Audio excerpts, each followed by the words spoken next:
like in the hands of a small few people. But I'm glad that it can't just be like one person that decides everything. I think that's completely reasonable. Like you just said, the office of the presidency is absolutely corruptible. We've seen it being been corrupted throughout recent time. So it's incredibly important that multiple people, or at least there's a system in place like we had that can handle this when it comes to it. But I don't think that's. I think you guys are misunderstanding this, though. Like saying the system in place. The system is that Trump, the president, gets to decide on these things, right? Not that the military gets to countermand him. Mm-hmm. Like it's like there's a system in place. Is that there's, maybe to make sure like it's not a mistake. First of all, that whatever order they're getting is not a mistake. That's probably part of the system. Mm-hmm. But not that we decide, we're just not going to follow this order. That's not part of the system.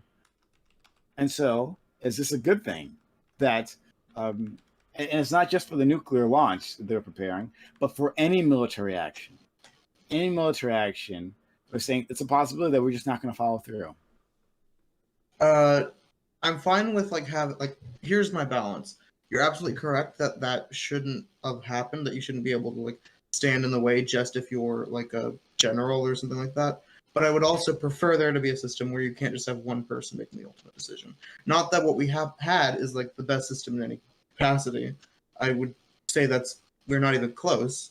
But I don't think anyone's upset that we didn't go to war with China, at least. Most of us aren't. That's not the point. It's the principle. Not like I know. It's the principle that matter. So under Biden, if a Republican general says, fuck you, we're not leaving Afghanistan, or fuck you, we're going to strike these militants, like we've said, we've made a deal with the Taliban. We made a deal with the Taliban, and Biden wants to honor that deal.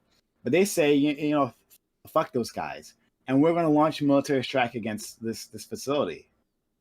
Is that okay? The military deciding to do whatever the fuck it wants? Yeah, I agree with you that that's like a bad thing, that the military is somewhat autonomous and that it shouldn't be. I also think the system to launch the nukes is also probably much worse than it should be. That was my statement. I'm saying obviously the military shouldn't have singular control or the ability to deny what our government actually wants. But yeah, obviously yes. Like the whole thing with the military, like saying fuck you to the president and wanting to do their own thing is a discretion of what we look at third world countries or whatnot. And this is like a huge trust between the power that we put in place and those that we put in the military position. And we don't want to have that military guys nope, I'm the president now, bitch. And the process, obviously, I hate when it sets a precedent where basically a general tells a bunch of soldiers to handle the president because he's going to do a nuclear strike. And to that, I am scared of what else happens when after the Republican Party ends up saying, well, we need to have Republican generals because we can't trust the Democrats or whatnot. This is to me like a point where a controversy or conspiracies will end up going on and put in place whenever they will end up becoming in power. Yeah. Anyone else? Jason? So I'm trying to understand what the framing of the question is. I know we're talking about nuclear powers. Can you reframe it for me so I understand? All right, I'll just send you this article, and you can take a look at that. It'll be in the VC chat. A minute. Here we go. Yeah. It's a short article. Just take a look at that. That's what we're discussing. Yeah. I mean, yeah, if you want to, I understand where we're at with this a little bit. So go ahead. Oh, I was going to say, and I'll absolutely agree with you that we should have restrictions on our military, and it should be less self-controlling. There's so much stuff where the military has its own overreach to expand itself and increase its own power, and that's obviously a bad thing. I just simultaneously would want a system to prevent the president from single-handedly ordering us to nuke the country, I guess. Okay, so Part of the reason, and this is what H9 was trying to get to previously, was that we give them this power, especially for the nuclear codes, because we're assuming that there could be a situation, and it's realistic, that shit's going down. It's going down right now. There's no time for a meeting, no time for anything. A decision has to be made, and we're leaving it up to the president, who the people duly elected, to make that decision, right? Like, do we have to strike back at this country, or maybe do a first strike? I don't know, for whatever reason. But like we give them this power because we put that trust in them. Are you saying that we shouldn't do that? I mean, that could be an argument. Is that it's not worth it?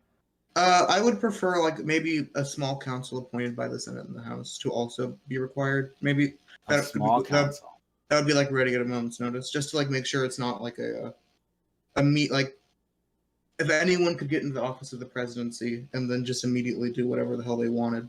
We have like systems in place to prevent that, and I'm happy that one person cannot unilaterally decide the fate of the world. No, one person can. Well, one person can. You keep saying are happy. Well, one person can. Well, no, I would be happy. I would prefer a system where one person can. Okay. Let's look at the president before something similar like this happened. During the Korean War, there was a general named Douglas MacArthur. He said to President Truman, "I want to nuke North Korea." And Truman was like, "Fuck that, you're fired." And that's basically the president ever since, of not openly wanting to use nuclear options as even an option for something for warfare. I'm sorry. Go ahead. So I went through that real quick. I don't see what's wrong with what General Milley did. He appealed to the highest member of the House, discussed and consulted about the situation, understood that, you know, the president, he felt, was doing things that seemed unhinged, and as a military practitioner, and as somebody who understands our government, there should be checks and balances, and I think that his decision was a wise one. You have to gauge who you're getting the orders from. I think we need to allow for there to be some checks and balances and some contextual understanding of the people we're dealing with. If we end up with somebody that loses their mind while they're in office and decides to nuke the world, should the generals just go along with it? Should they just be like, okay, fine? And conversely, you know, we don't want solely generals making decisions all the time. As much as we can possibly do, that should definitely run through the checks and balances of our government. But, you know, on occasion, you're going to run into situations where that's just not physically or logistically possible, and you have to do what you have to do. Those should be the exception, and there should be heavy review and scrutiny of those kinds of situations. I would also add, like, this thing that I said previously, it would probably change to whether the attack would be defensive or offensive. Like, if you're making the first strike, that would probably change the situation. Because there's, like, room, because, like, Congress is the one that at the end of the day should declare war. Wait, declaring war and launching the first nuclear strike. Yeah. Something else, though. Well, would you not say that, like, launching a nuclear strike is the equivalent of, like, a form of war? Wait, what if we have, like, the most solid information that China is about to do it tomorrow? Yeah, if heard. it's defensive, I'm fine with it. Like, it's opposed to defensive versus offensive. Okay. I mean, in other, like, the other countries that have nukes, they have a range of systems. So in Britain, the prime minister does it, but the queen can object. In India and Pakistan, they have councils.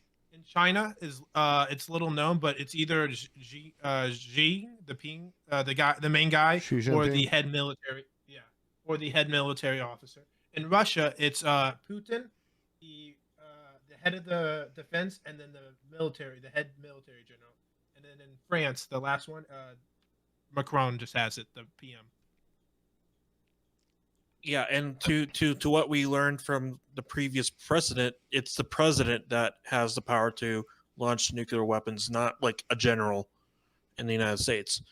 And and as I explained it, like the Douglas MacArthur thing, he thought to his effort of being a general in the U.S. Army, thought he had the power to do that himself because he's a general. We're fighting a war in North Korea, and for sure.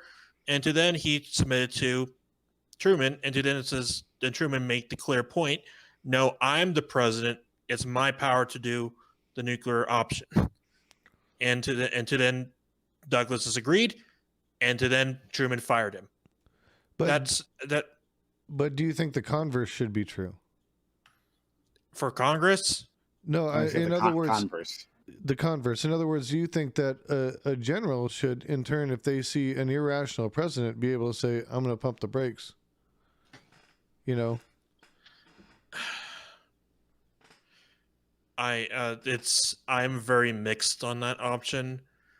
I'm obviously biased to this degree that with Trump specifically, yes, but if we're dealing with like a Democrat president and the good general is I believe Flynn, then I would say, oh my God, Flynn is too crazy to even think about this because he is not reasonably right. It is. I think it really entirely depends on the situation, but Dan? No, go ahead, please. Sorry. But generally, no. So would this be grounds for congressional intervention then? Do you think was the correct course of action for Milley to take by going to the speaker? I think the congressional intervention should be the best way to go, and that did happen with the agreement with the Speaker of the House with the general.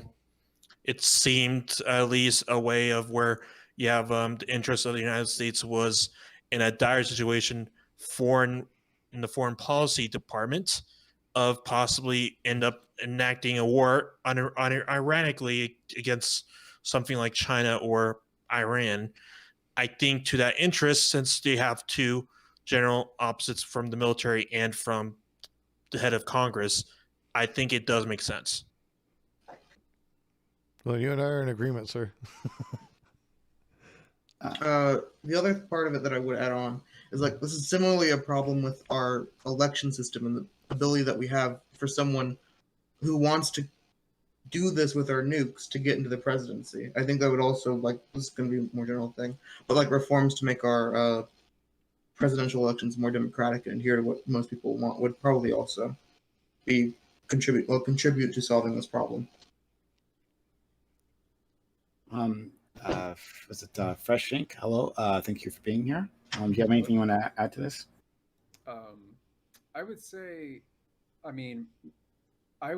would probably take this step further past the only defensive for a nuclear option.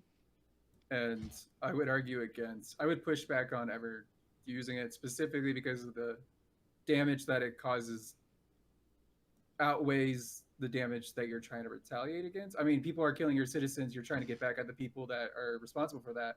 But I'm not, even if you're only targeting military, military targets with the nuclear weapons, you're affecting the land, and that's ultimately going to affect people that you didn't initially mean to. Does anyone understand game theory? Because you have, when you're doing nuclear planning, you have to know what the other side is going to do when you do your action. So like when like the U.S. like adds a better bomb, Russia's going to add a better bomb. But it's also going to make them less likely to use their current bomb. So when we increase the speed at which we can launch our nuclear airstrike, it scares them, and they are going to do it. So like there was this constant cat and mouse game like through the Cold War, but the U.S. finally won when like the wall died. But like currently, the U.S. can launch nukes faster than anyone in the world, and that's currently why like we're like no one's ever talking about using nukes. Like I think in 2017 in New York, they signed like Russia and China signed a deal like pretty much stating they're going to try to get rid of nukes like in 100 years or so. Yeah, I disagree of using game theory because game theory is by simplistic terms of having the variables all known. The thing about war is that there's things that are always going to be unknown to happen, where someone's going to mess up or something or some other country jumps in and afraid that you didn't expect. So I don't think that game theory would apply here in this case. Can I ask a broad question for everyone here in the chat? Well, thanks for all you guys Do for you popping believe in. that If Biden anybody hasn't followed is, yet, go ahead and throw a follow my way. We're trying to push our way up for to saying that he 100 needs to get follows. out I of promised if we Afghanistan? got there, Is that I like would a thing actually that take we my all hat agree off on? during a stream. So, Are you hit the asking follow me? button if you're able, or if you Or are will. you asking? And if No, you already have, PrimeCayes. I would you definitely be freaking the rock. important Thank you very person, much. but everyone on this chat would be important. Okay. Do you guys want to answer that question? Can you repeat it one more time? Yeah, definitely. Does Biden win or lose by getting out of Afghanistan as a president? Like just 2021, 2022. Does he benefit from getting out of Afghanistan? Definitely. Yeah, he benefits because he's no longer a wartime president. So Yeah. at re-election, all anybody's going to remember is he ended the war in Afghanistan. Doesn't matter; it was a shit show. It's a mixed Also- bag. Yeah, sure. It's a mixed bag. I think Yeah. that yes, I think on one hand he's getting out of Afghanistan. That's great. He did very well with that, and I agree 100%. Getting out of Afghanistan was the right thing to do. The execution was a little rocky, and even if I think like, hey, he did the best he could with the intelligence that he had. I'm speaking more about the public sentiment, which is that you still have a lot of people very divided on it, and I think independents aren't especially happy with how that transpired, and that's where he's going to have a problem. That's Wait, where I'm at with it. It was overwhelmingly popular to pull out. So, like, I guess you Yeah, can it criticize the. was. Wait, time out. No, it still is. No one wants to be there. No one would say, "Let's go put more troops in." No one would say that right here. Yeah, of course. So, not, but like, they it are going it to was say, it was the right call to pull out. It was messy, but even in the short run, it was a positive. oh, And like absolutely. in the law, So, and in the law, it was. That's the question. Does Prime agree with this? Does Prime the host here? Does he agree with that fact? Like, does America benefit from pulling out from Afghanistan? Oh, I I don't know if it matters what I think, but does America benefit from pulling out of Afghanistan? I was in no way a fan of the Afghanistan war from the start to the end. I don't think we gain much from being there. I say, does America gain from leaving? I'm not sure if we, beyond not spending any more money on a losing battle, I'm not sure if we literally gain anything from leaving. We just stop the bleeding on our end. I've been convinced that like the only way that we could have been successful is literally having been there for 100, 150 years to like change the culture generationally, and then that's when we would have had success. Yeah, which But is like where there's no benefit there. Like I think sorry, I put you in a trap there, Prime. I feel like as America / Canadian, we were not welcome in Afghanistan. So that's like the big thing for me. Like basically, inevitably, we were not there to do anything that could benefit Afghanistan, essentially. But that's just not like, true. Wait, us being there was a total benefit for Afghanistan. What do you mean? Us being there wasn't good for them? It was extremely good. Yes, some people died in drone strikes every day. They hated us because of our policies towards them. But us being there, funneling billions of dollars of foreign money into them, was one of the best things for them. They almost won the lotto, but they decided not to cash it in. no, good. H9. Like just for that particular statement. Wait, it's way more complicated than that.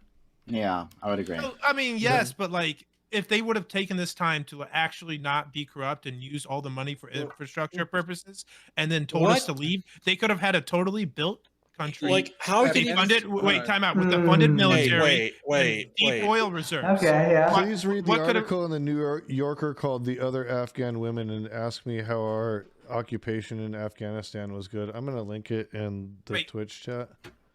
Wait, It- do you think wait. it wasn't good for women in Afghanistan? That's crazy. If you No, look at the I rate of think- women and children that were bombed and droned while we were occupying there, no, it wasn't a net positive for them.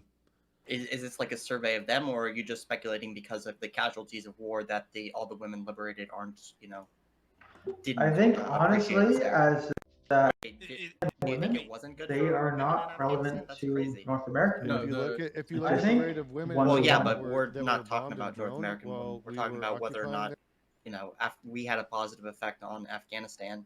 Obviously, it had a negative effect on us. But to pretend that we did nothing there is, in my opinion, a bit ridiculous. I think it was a waste. I think we lost a lot of time, and I'm really happy that Biden took us out. But let's not be, let's be realistic here. Clearly, there were some benefits of our involvement in Afghanistan, in the state of Afghanistan. Well, then the question is, like, as a Muslim woman, did we benefit from what we did from the last 20 years, or did we just oppress everything? And Okay, that's if my you were to question, go back honestly. 20 years to the beginning of the Taliban rule, yes, they've come tremendously far. I think they still have university classes for women in Afghanistan right now. 20 years ago, that was unheard of. But if you were to go back to like 1960, when like you saw pics, like there's like on Reddit, The people like at USSR? beaches. Like they were pretty they were awesome in fairly America. Wait, if you go organized culture. back that far, yes, everyone's fucked up. The Russians and the Americans fucked up. But in the last 20 years, no, we've done good. That was a poor phrasing. I wouldn't go that far, but I would say there did were good some things. We did good action. there were some things that we did. Yeah, that benefited I some would people. agree with Pan on this because to me there's a lot of mixed things to the amount of fiscal money that we put into Afghanistan was ideally unreasonable, and to me I'm just displaying my personal value. I think we should never even gone into Afghanistan. I think probably at least now to presidents they should just be like, go and try to find someone who did do terroristic acts without invading him and take that off the table. I think that would be way Fair better. enough. Well, I'm not sure that could have been done. I mean, Can I obviously, ask a No, I more think we could have important done question? it intelligence-wise. We didn't need boots on the ground to do all the shit we did. We, you we don't. had The Taliban were Taliban tried actively to- hostile. The Taliban tried to give us a No. Taliban. The Taliban were saying we're going to give him Saban for you. He was like, they were like literally offering it for us, but instead of be like, fuck you, invade. Like that's. Wait, but is that true? Yeah, like Wait, that's no, they yeah. were still gonna harbor Al Qaeda. They were still gonna do that. Let me get a. They get might a- have- They were going to give us. They Bin might have Laden? handed. They might have handed over one person like Bin Laden, but they were still gonna harbor terrorism. And yes, Is that Can speculation? I ask or... the important question? Like for Prime, like the person who's hosting the panel, Sorry. was the North American bloc important to get to Afghanistan at a normal state? Like basically, honestly, I feel like we're an invasion. Like everything that I see for the last 20 years, like we were an invasion. And I'm just looking for Prime's opinion on that. But I think we invaded a country that didn't want us. Honestly, like Muslim country, they just said, "Fuck you, we're done." I'm just looking for that answer essentially. Prime, do you have an answer for that? I'm sorry, I'm not exactly sure what the question is. You're saying that were we an invading force? What did North America do for Afghanistan in 2001, 2002? I mean, we bombed them in that time period. We were still in Korengal Valley. That was where the most bombs had been dropped on like any period of any conflicts ever. I mean, if you're talking about, Did we benefit over USSR? Like, I mean, this is like grim. So sorry, guys, but I was just like thinking like USSR. They were trying to retreat and they got bombed out of this shit. Like basically, a lot of troops died because USSR was trying to retreat. Did America benefit from coming into Afghanistan? I mean, like, wait, you gotta look. Do you want Prime to answer or do you want me to answer? No, anyone answer. I don't care. Just all right, Okay. time out. Did we benefit? No. Could we? All right, I'll be short. Did we benefit? No. Could we have benefited if Afghanistan turned into a peaceful, great country, yes. Go ahead. Like the big thing that like even for like if you want to take an imperialist route, America has been doing imperialism wrong from this time. We shouldn't be having like even if we wanted to like do what we did, it was a mistake to have boots on the ground physically rather than just being a natural funding force. We can see this from like what other countries have been doing for all this time. There's obviously like the element of it where you have to get into like there were active, hesitant like terrorist forces against us in the area, but objectively, if our goal was to like build up the Afghanistan government that was there, we were not doing it correctly. It was not to have boots on the ground. We get to stay more disconnected and seem to have like they seem to traditionally like us more when we just send them money and build up their infrastructure. If you want to take the imperialism route, I'm not really for that either. I might point out too that during our occupation of Afghanistan, they saw the biggest peak in opium production and opium farming. That tells me that, and most of that that opium found its way into heroin dealers, into the United States and other parts of Europe. So was that a net positive? No, we essentially created a heroin epidemic and probably funded the Sackler family through that too. So that's the drug trade grew over 2 decades. Yeah, I love that. I'm glad something came from it. Wait, the drug trade grew over 20 years? Yes, that happens. Yeah, but you know what happened when we occupied? Colombia is making more cocaine than ever. They started making more. They started producing more opium because prior to us occupying, they were forbidden to do so. They couldn't do so. The government was actually preventing them from doing that. We went in and said, "Hey, we're giving you the freedom to do whatever you want." Yes. Wait. At that time, yeah, they were in control of many of those regions, and that's the one good thing they did. They stopped them from producing opium, which was a net negative for us for them to do that. And no, I don't agree with Sharia law, but you have to understand, if we're talking about what's a net positive for us, that was not a net positive for us. For banning opium is not inherently just indicative of Sharia law. Like Singapore has some of the strictest laws against drug trafficking in the world, and we wouldn't accuse like it being like a religious fundamentalism. Yeah, I wasn't saying that. I was just saying that they had stricter laws around that for farmers prior to the U.S. Occupying. Or like a specific place. Afghanistan as a whole was not in favor of that. It was you weren't supposed to be doing that. It was still against the law, and we went in. And I was even talking to a guy on CTV. I went on CTV for 3 hours, if you could imagine that. And I was talking to Glock something or the Glockosaurus, and he was talking about how they gave them the freedom to be able to grow whatever they wanted. And yes, that resulted in more opium growth, but it also created freedom for them. So, I mean, there's soldiers validating that claim as well. So as a society, do you have claim over Afghanistan? I mean, that's like the immediate question that I think of. Like, does Afghanistan matter for you or I in North America? Why are we there? Like, I don't think we should be there. It's a net negative. It's a net negative for us. It's a net negative for most of the people in. No, agreed. Yeah, 100%. Yes, net negative. But let's hear the conversation. Right. Well, there's a lot of things like we've been saying that when we go in to Afghanistan, we've just been like dumping money into useless projects like the Afghanistan Air Force, like the super highway that was going to go around Afghanistan, but when it was like getting attacked and destroyed bombed, like we wouldn't go through and repair it, despite the fact that Afghanistan could never sustain it themselves. So there's a lot of, if we want to talk about like, oh, we did good there was a lot of projects that sounded good on paper or like out loud or whatever, but there is not any long-term plans to sustain them. So that's why I say how many bridges did we get out of the whole thing? Like how many bridges or extensions to infrastructure? How many did we get? As U.S., I feel like sorry. I'm coming at it from a Canadian guy. Like I just see it as a net negative. Like basically, we were the infection. We needed to get like done. essentially like Afghanistan was just telling us Right.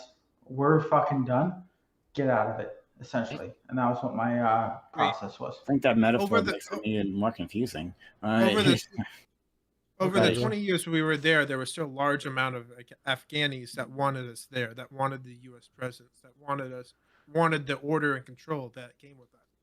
Yeah, I mean, obviously.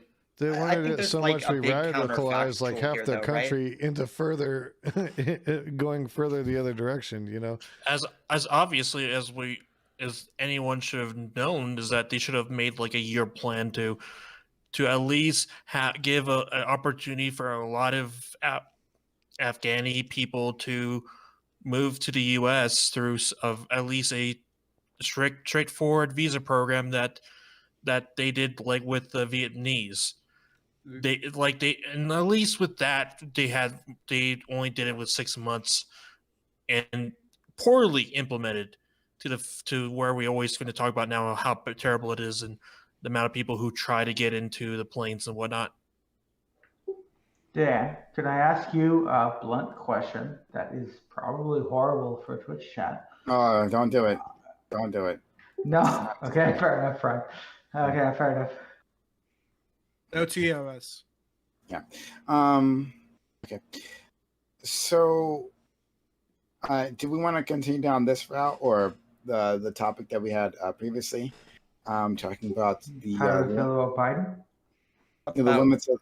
the limits of the presidency, and the limits of the military specifically, and how that interacts with the presidency? Should the president have as much power as we give them? Or I need everybody is it in right chat that right the now to military throw one should the military ever down if you can. If you countermand have the president, access or to do we your say that civilian keyboards or rule phones, go matters ahead more and than punch anything a else? one in real quick for me. I think I so. feel like, That's what I yeah, wanna I do. feel If like you're Biden online right has now, done please do me well one to solid overrule and punch a the one in. particular things Just put a of one the in. That's all you actual got to do. U.S. presidency. Just put a one in the chat If we for were me. to Can you do this that for me? 2 years ago in Trump, no, for sure. We're not Like, talking basically. about Biden. I mean, yeah, like the power of the Just in president. general. The problem is it happens. Like you're not always going to have a president that you like. I mean, in my case, I'll never have a president that I like. So, like I do think, however, it's super important that we preserve the civilian control of the armed forces. Like that's what our Constitution says, and it's extremely important because I mean, Wait, we're that missing a story big we part. read The earlier. Like president is part Trump of the was civilian kind of control. right. What? The president is Come part on, Yeah, of that's the what I'm saying. Let's civilian go. Let's go. control. Let's go. Yeah, I know. That's why I'm Help me saying out, I y'all. don't think he should be Just throw under one in that chat. under Or put cut anything. by military Type- officials. Trump. Type a word. Say the. I don't give a shit. Right. It seemed like people were wanting more civilian control from the military, and I was saying Oh, sorry. If I the was president does have. I'm not saying you specifically. Sorry. Yeah, no, that is what I meant. I don't like the idea of unelected bureaucrats being, the ultimate arbiter of whether or not we go to war. I think that is, as bad as having, a bad president in office is, I think that having a deep, not exactly a deep state, but confined interest wedged inside the government is even worse. Now, personally, I would prefer some of the power the president has being given back to Congress. But definitely, I don't want to give him back to the military. That's the worst case scenario. Okay, in my opinion, I think the power of the presidency should go all the way back before Woodrow Wilson. Like the amount of power of that should, True. To then the power will be input to what it was originally, the Congress itself. Wait, and but- Beyond time out. based. So you mean But we should time out. get The rid of the reason War those- Powers Act? before Yes. before the I think the sedition But act.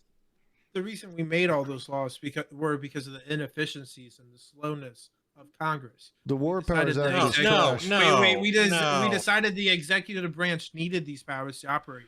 No, That's temporarily. in World War II, Temporarily. Temporarily. All Like, right, not which are some of these permanently. acts? Which are some of these acts? The War Powers Act. Yes, the War Powers Act was never meant to be permanent. It was a temporary solution. We weren't supposed to keep that. That's the whole thing.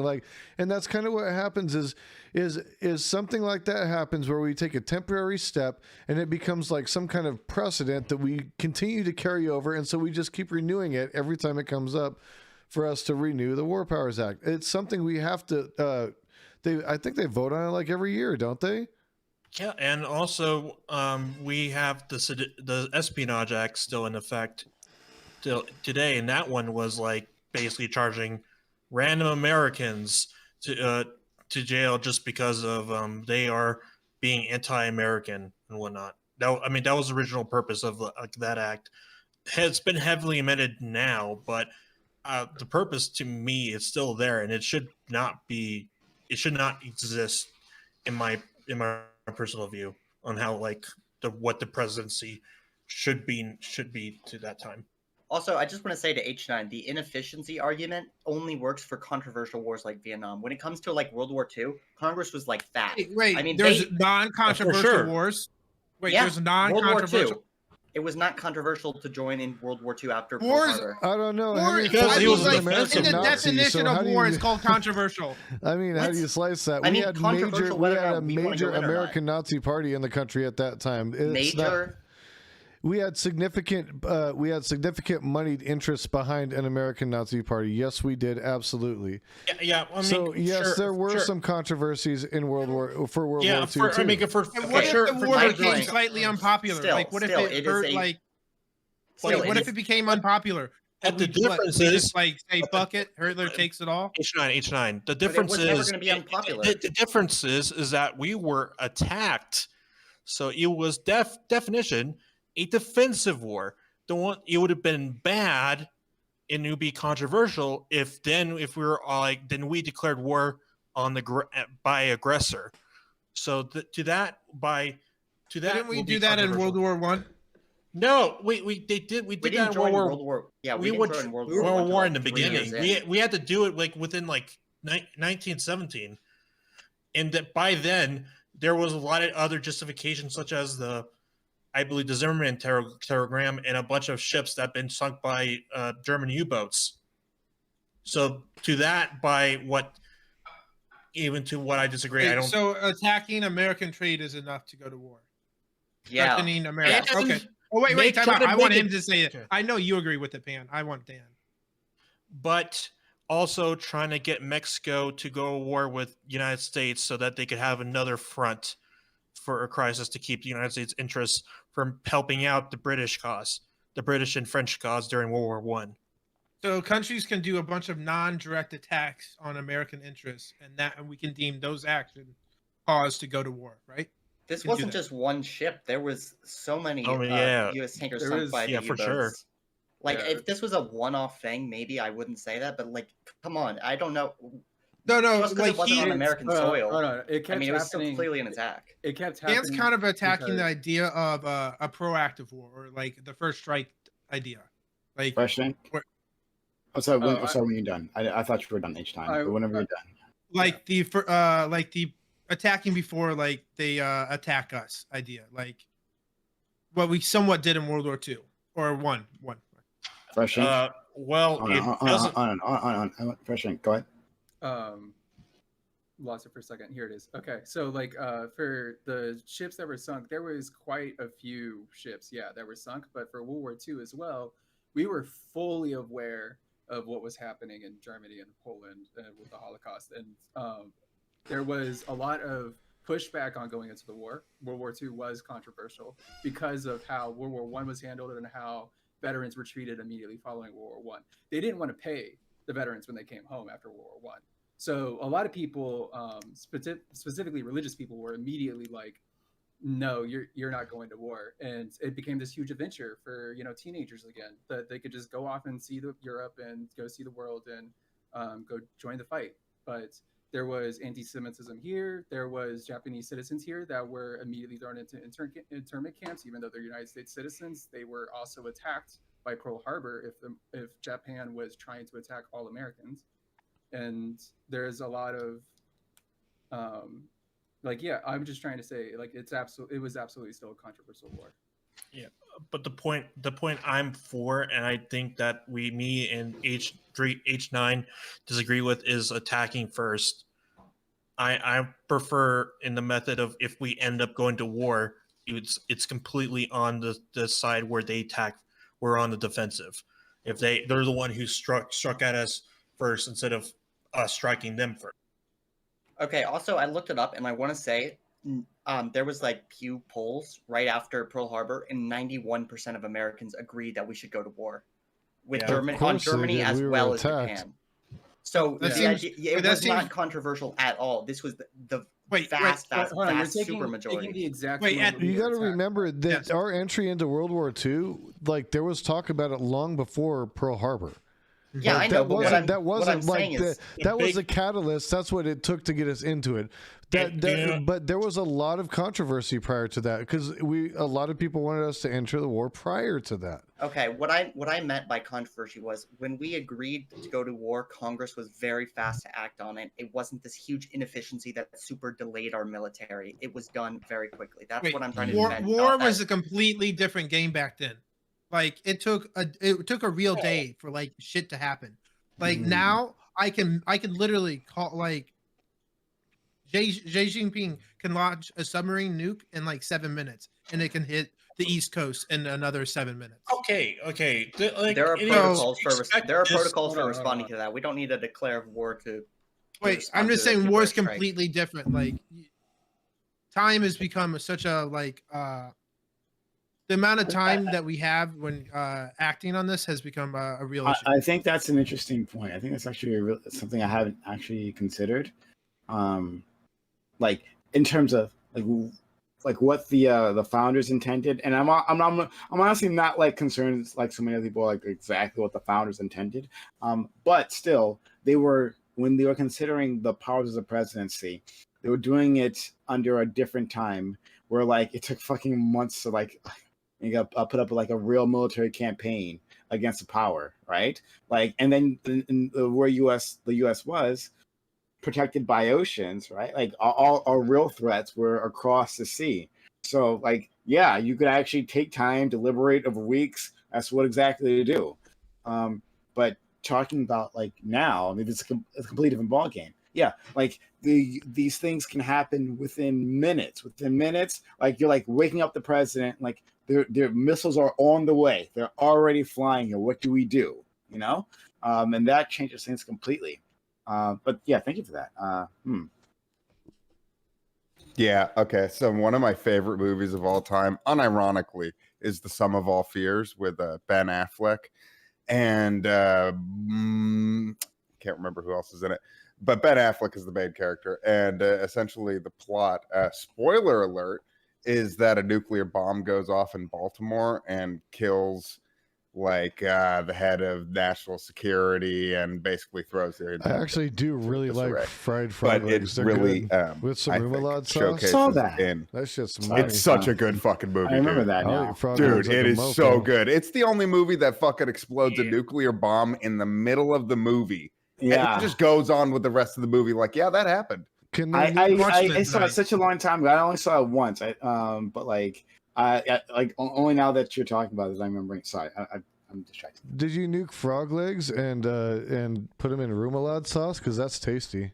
Okay, now we're not talking about like how to do hot sauce, but Okay. Yeah.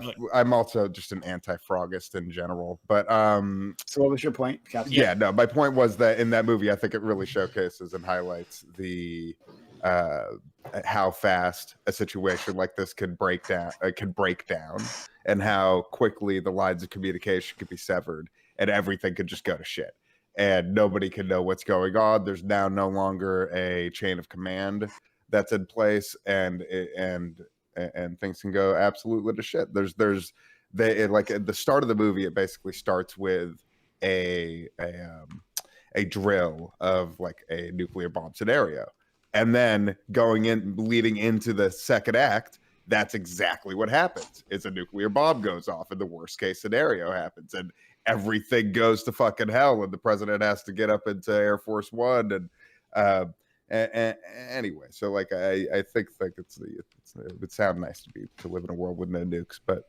it also sounds nice to live in a world with the best nukes, or live in a country with the That's best nukes. very rather. true. We have the best. We Dan? got the best nukes. Dan? Really good nukes.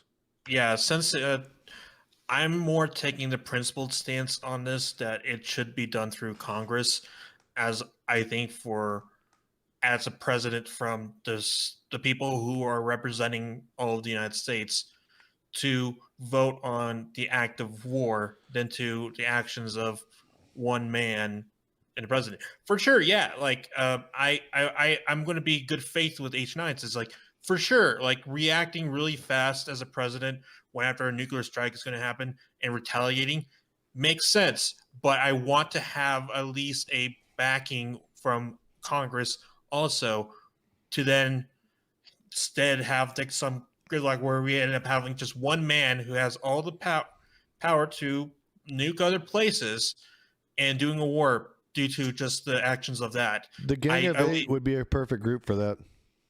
What? So just to respond to that real quick, then, the Gang of Eight. I think that in the movie, again, in the movie Sum of All Fears, I think they take that into account. Like the lines of communication are completely severed. Everything's happening super quickly. The only people they have communication with is Air Force One and the people on Air Force One, it's simply the president and his second in command. National security advisors dead, and everyone else is not incommunicado. And there's a nuclear bomb that just went off with an assassination attempt on the president's life. Like, this is like a not so unrealistic scenario that they paint, where everything breaks down within hours. But in the movie, of course, we have our protagonist Ben Affleck. Thank God for Ben, and he comes in and saves the world. But basically, through the power of the institutions that were in place and the processes that were there to save a situation. I'm well aware of that. I'm aware of Have you seen the movie, Dan? I've seen Designated Survivor. That's not the same. question. Not the same. I'm sorry, Dan. I have a hypothetical. Fears is superior to that crappy fucking show. I just remember. The only thing I remember is that the president was like in the stands and says like, "President, we need to go. There's a bomb inside like I think it was a snack machine or something." And it was a vending machine. A vending machine, and then everything happened, and then the car gets flipped over. That's all I remember from that movie. You remember the middle part where the nuclear bomb goes off halfway through the movie. What a brave thing to do for a movie, by the way. I like nuclear bombs aside and all. What a fucking amazing movie. They detonate a nuclear bomb halfway through. You think that's the end point? This is the end of the third act. No. That's the middle of the second act. Yeah, I need to finish that. Did you just come on to talk about Who this movie? detonate? No. Again, you're being paid by fucking Big Movie over here. I would never do something like that. So I would never have some sly shit where I could actually look at the VC just chat sneak and stuff in and still give you what I felt like dope-ass about a view movie. of the debate. I If you're really just like, by the tuning way, in, the- I'm the If you second If you from the were, left on the so, second row. hypothetically, if you were in the position to call the nuclear option, you have maybe the 7 minutes you just get woken up. Someone tells you, hey, you have to make the decision, and you decide to go through with it. Is there anybody in a position that you would let talk you out of it? Ben Affleck. Ben Affleck? No, I mean, no. We're talking about real Yeah, life. I'm not gonna probably. have Ben Affleck and then have in the background Jennifer Lopez be like, this is not a good idea. She wasn't in the movie. Dan doesn't know what he's talking about. She was on set. She was on set. I prefer Jennifer Lopez from South it's Park. hypothetical. Okay, so that's a good question. I don't know. If I was in that situation, I'd probably launch those fucking nukes. Yeah. What is fucking nuke, dude? What do you want me to do? Not nuke back? I'm sorry. What the fuck do I look like? A non-nuker when I get nuked? No. Are you gonna tell me you get nuked and you're not gonna nuke back? Well, it Bullshit. depends. I How don't many believe nukes you. and what country? What country nuked us and how many nukes? It was well, so in the movie it was a terrorist organization, but they made it look like it was the Russians, and they had Well, that's why you don't nuke back, because they What make do it you look like the mean? Russians. It's a false flag. Russians. The movie proves that you're trying to blame the The Russians. movie proves might it. as Okay, I well guess nuke me, I would have been like, at this point. well, this Come is Oh my god! All right, we don't have to get fucking stuck in this movie. You can watch What it the on fuck is Netflix. happening with Gambit? I'm sorry, that's my focus now. I love his hair, dude. What is What's up? this? He What do you got have against it? he got What to do? possessed. he got possessed by some reggae singer. I blew your face up on my screen. What is this? Are you getting in touch with your roots? I don't know. What are we talking about? Oh boy! All right, ignoring him now. We were talking about limits of presidential power. I put an article in chat, in the BC chat, about. You know what I'm saying? You was acting like something's different. What are you talking about? All right. I have no clue what you're talking about. I'm sure you don't. All right. Is that a new shirt? I think is what he said. Yeah, it's the shirt. Yeah, it's the shirt. yeah, this is a family reunion T-shirt. Yeah, I have never. Yeah, I'm usually wearing like a black shirt or something. You're right. What's going on? We're talking about overthrowing the presidency. What? Yeah, So I mean, it's a bit dramatic, but I'll read the article that I put in VC chat. It's talking about the General Mike Milley getting ready to countermand the president. Do you guys wear condoms while getting head? Decided to take military action. It's a short article. But yeah, that's what we're talking about. Okay. So yeah, everyone else, thoughts? Not on the fucking movie. No, but for real though, I think that a general is in a position not only like I think a lot of times more they're better in a position to prevent attack than to like be a catalyst for attack if they're a good general. I mean, most of the time we're looking for reasons not to blow something up. You know what I'm saying? So like I think anytime that we're going to take an action, especially where it comes to nuclear action, as much advisement as possible that we can get prior to the act it seems like a basic. It seems like that shouldn't even be a question. You know, why would we just like do this autonomously, do this unilaterally without having some kind of interaction from our government or the president or somebody, and vice versa. If the president's acting outrageous, why shouldn't a general who's on the ground be able to say, hey, listen, I've made a real military assessment and this doesn't sound plausible. This doesn't sound right. And it doesn't sound just in the situation. That's what I mean by our government has to be malleable and contextual. We can't rely on a static principle 100% of the time because honestly, our world doesn't work that way. But what we can say is if we have enough checks and balances and we're able to move quickly within those checks and balances, we can do something solid, and we can make the correct assessments where we need to without having to worry about this time constraint. Because yes, the people that should be involved in Congress should be willing to come in at a moment's notice and be like, hey, yo, here's what's going on. Like we have to be in the middle of this shit right now. There is no waiting, you know, and they should be held to that standard, just like the president and just like the chiefs of staff and just like the generals should be. Yeah, no, but Actually, what happened? Sorry, go ahead. Yeah, what happens if the general is crazy? Like, I'll give you like another historical example. Curtis LeMay was a general during World War II, the Korean War, and eventually was an advisor to President Kennedy. When after the Cuba crisis happens, this general guy who's known for like firebombing Tokyo and many other cities that killed hundreds and thousands of people was like goading Kennedy to bomb Cuba with the nuclear missiles. It's to me, I find that to be very much disturbing to the certain people that you have in your position. And if I'm like Biden and then the general who's also kind of like war crazy or something like that, then obviously it's not the best decision. But as to Kennedy's effort, he didn't listen to LeMay. But right, and so that's you're making my point for me though. I said a general should have the ability to prevent, not necessarily the ability to enact without oversight. You know what I'm saying? So yeah, they could prevent a strike where they were like, oh shit, this isn't a good idea. But as far as enacting, especially a nuclear strike, no, of course they need to get.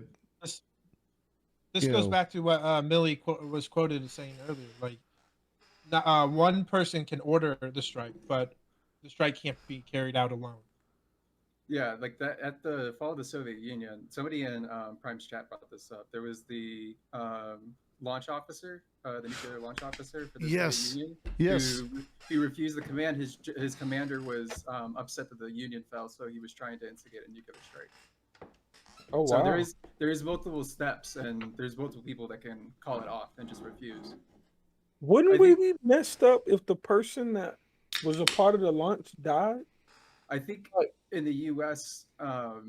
Well, I'm basing this off of another movie, War Games, where our launch cabin. I know what movie you're talking about. I love Wait, that but we it's keep basing exactly this off of the movies. actual- Guys, we real don't life we- examples of this shit. guys, we don't want to go on another tangent. We're trying to focus on the subject here instead of talking about other cool movies that we thought that would bring to the situation of this topic. First was of a all, great War movie. Games has an amazing actor in it. Okay, I can never remember Nope. that little geek's name, but I mean, which if we're please going to go remind me. off topic, White Claw pineapple's pretty tasty. Just saying. Oh my god. Okay. All There- right. there Well, might if be anybody any- had the wrong opinion, Please it was sponsor Jason right Prime. Yeah, Jason, are you? I'm so Fresh, embarrassed, fresh. Jason. I Who's mean, the- that's who's how the main far off actor of War topic we Games? are. I'm sorry. I'm just saying. Ferris What? Bueller. It was Ferris Bueller. Yes, Ferris Bueller. That's right. Godzilla 1998. Continue, please. That movie was great. I feel like The depiction shoot, I'll of be our back. guys was like, if they essentially hold a gun to each other's head, and when they turn the keys, and if the one doesn't, then the other guy can just be like, "You're betraying the country." You ever well, see yeah, but I mean, Coneheads? then he I would don't be know able if to that's send an them Coneheads is great. Yeah. Like they wear But full it's body like, there's condoms and that still shit multiple options because they for, have like, giant penis heads. for preventing it and just not letting it happen. Yeah, wear like the ring I of think trust it's or Yeah, some and I- shit on like, your little go cone. for it. Shit's fucked Uh, up. This is a good Yeah, movie. you go for it, dude. I think it's also like a philosophy thing, like the pull the train tracks lever. Like philosophers have like played this. Like two men sit at like in a bunker. They get the code, and do they turn the key or not? Like they're sitting in a bunker. Do they really know? I still haven't is had this the black cherry. error The or is blackberry's this good though. computer error? Blackberry's good I as think hell, that's dude. really what War Games is based off of, like a computer sense of code.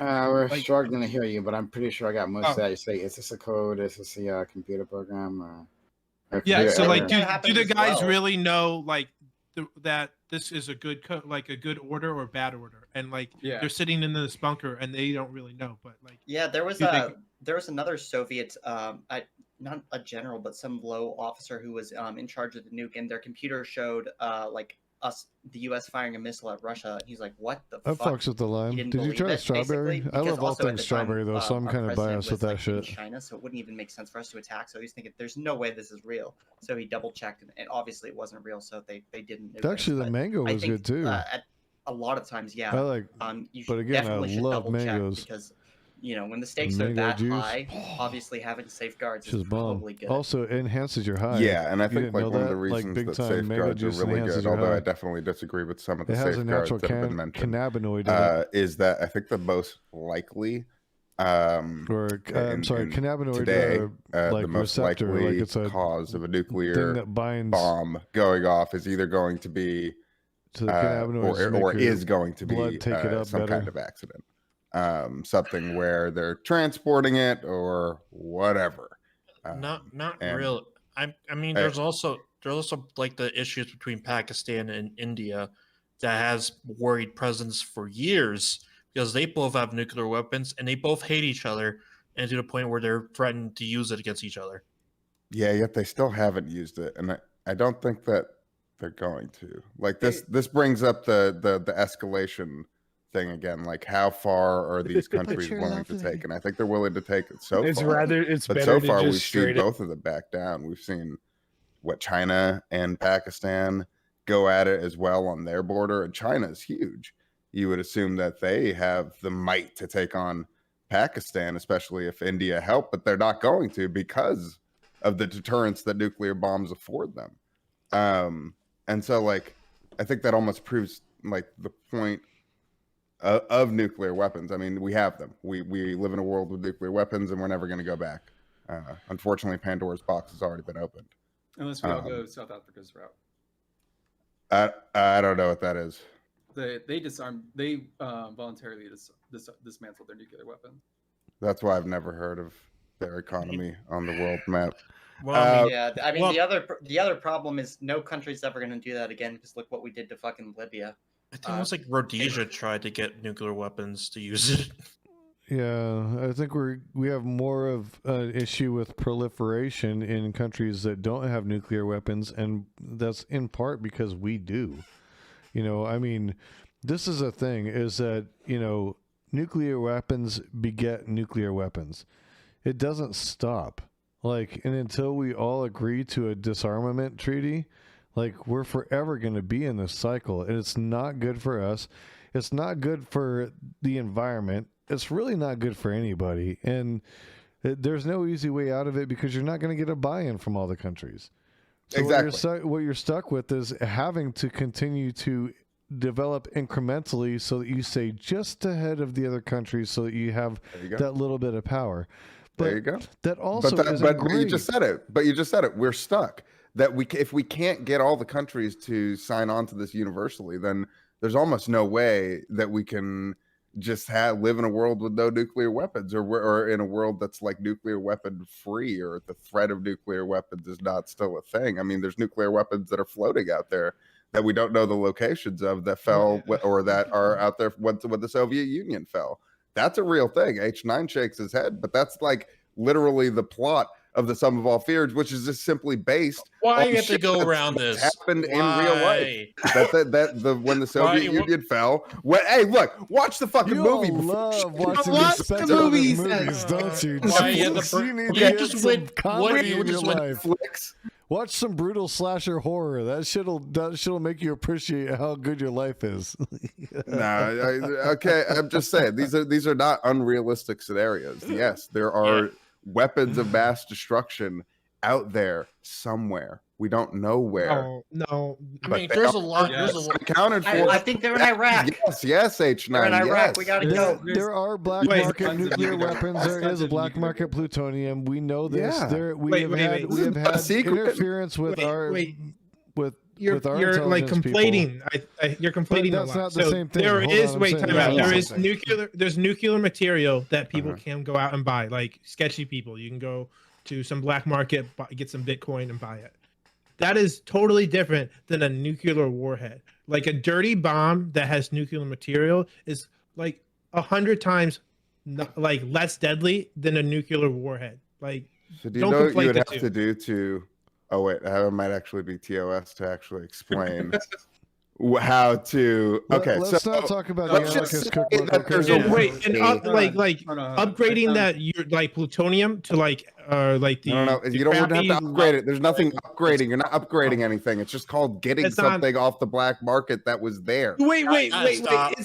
Stop. This is What? getting a little bit too close to that area.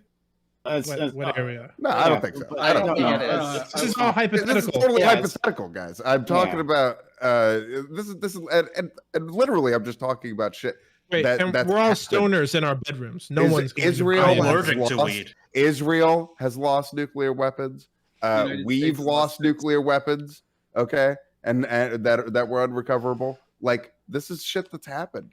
We, What do you I don't know mean what we lost you're nuclear weapons? shaking your head about. I have the The article. I have Soviet the article. Union, when they fell, they lost countless arms, not just nuclear weapons, but they just lost a million different fucking Wait, things. someone's been sitting on a nuclear warhead for 40 years. Well, that's Wait, the if you fear wait, is it's- that if- somebody bad possibly is. Or Wait, okay, have you heard about the they case? haven't where- had a hold on, reason hold on, for it's 40 not- years to it's not. use it Have you heard about or the to case sell where it? Have you heard about the case where the cesium, the weapons grade cesium was found in a wall in, I think it was like El Salvador. It was just in a fucking wall. Nobody knows how it got there. It was there for who knows how long. Nobody knows. Unfortunately, because it got contaminated the entire area, it kind of fucked up everything that they were So doing. it's But like, this is shit that happens.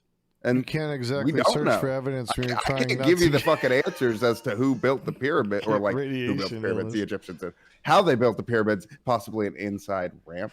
But anyway, like, so, but there's sometimes we're just not going to have like a good answer. You want like me to tell you everything that's happened, but sometimes that's not like the answers that we have.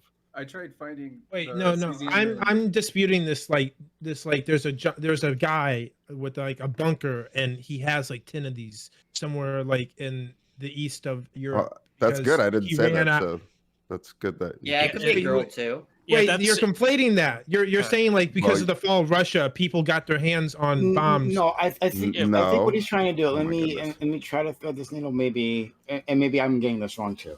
But like, it seems that like after the fall of the Soviet Union, there was, well, one just nuclear material that got out, and you can grab that nuclear material. And yes, a dirty bomb, while extremely dangerous, is not, of course, the same thing as a nuclear warhead, right?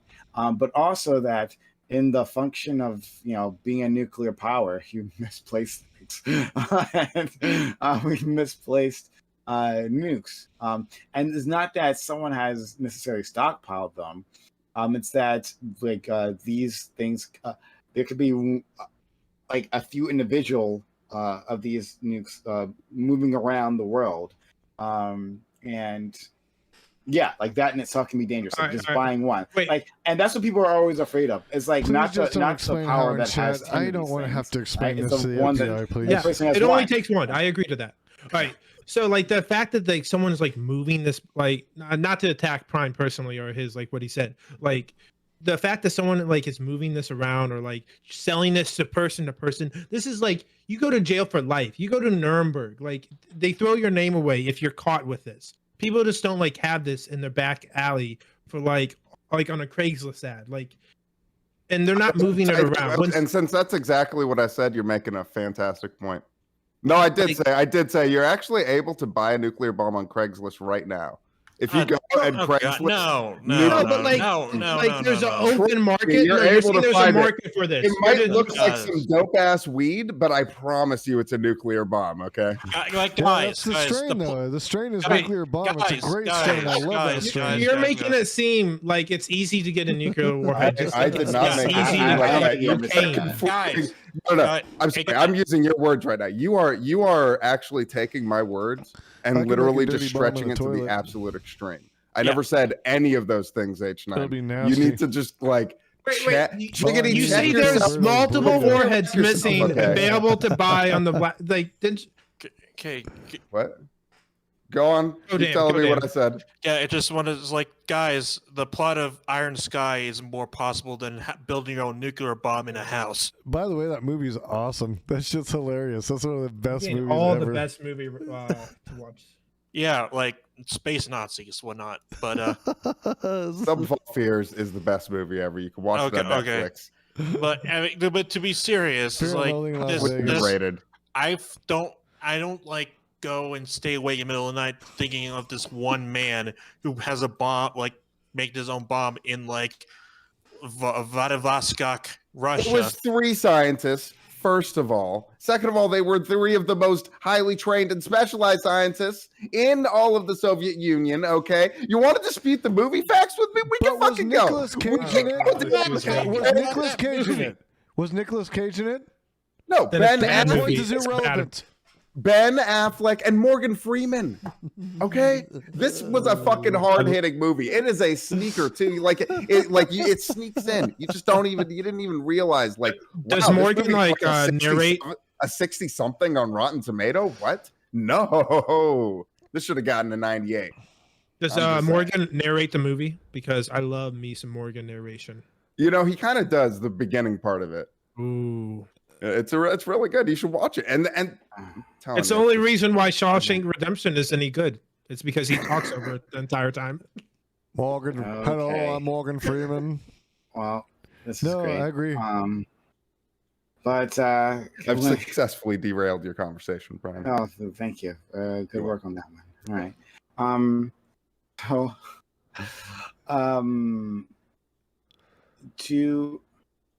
do you all trust? Okay, so we were talking about limits of the presidential power, but on the other side of it, do you all trust Congress as it stands?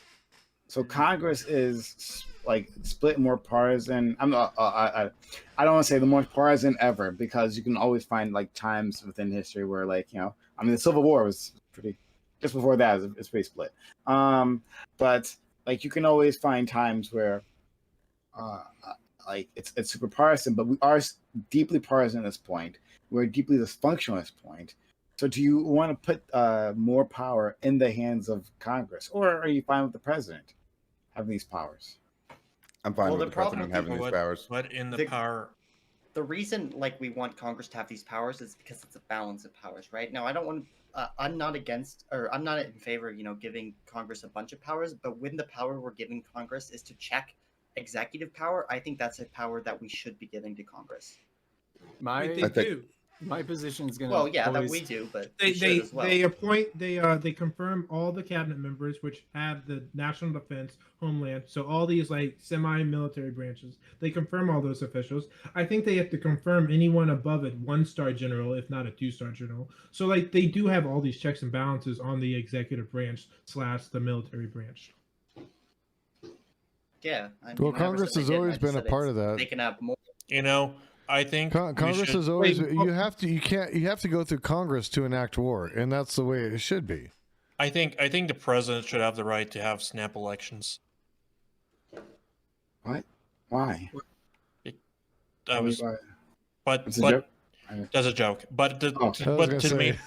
but to the main point is that if giving more power to Congress, then they have to compromise more, and to then the power would go looking at them than to the president. To then there would be more to their responsibility.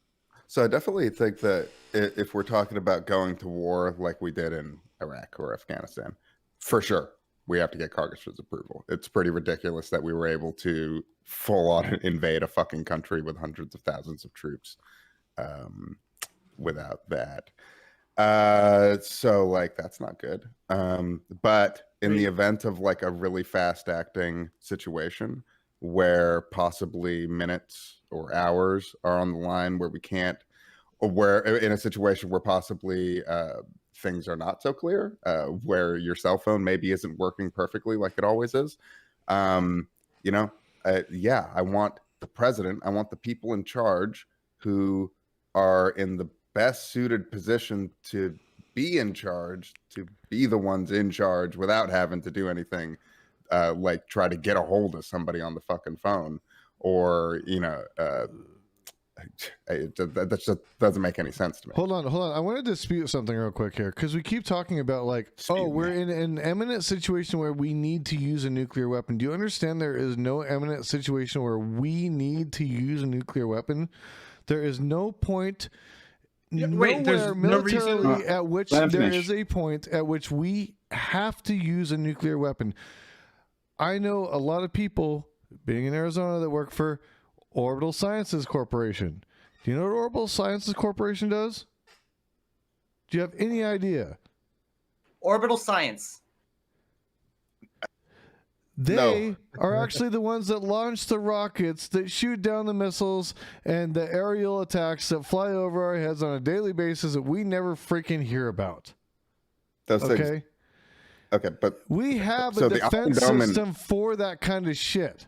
Wrong. Okay, and that's There's always a we choice. don't There's have always to launch a nuke on somebody else to prevent a nuke from hitting us. I think make something really clear to guys. hold on. I'm sorry, Dad. I just got to make something really clear All to right. everyone in chat.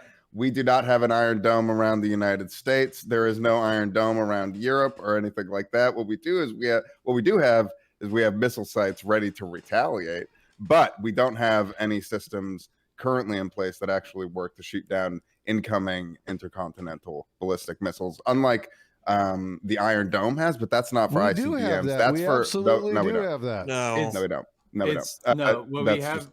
What we have is short range, like counter unguided missiles. Yes, and those are to counter. Yes, those are to counter guided missiles, not ICBMs. Yeah. That's the difference. Is those are to count.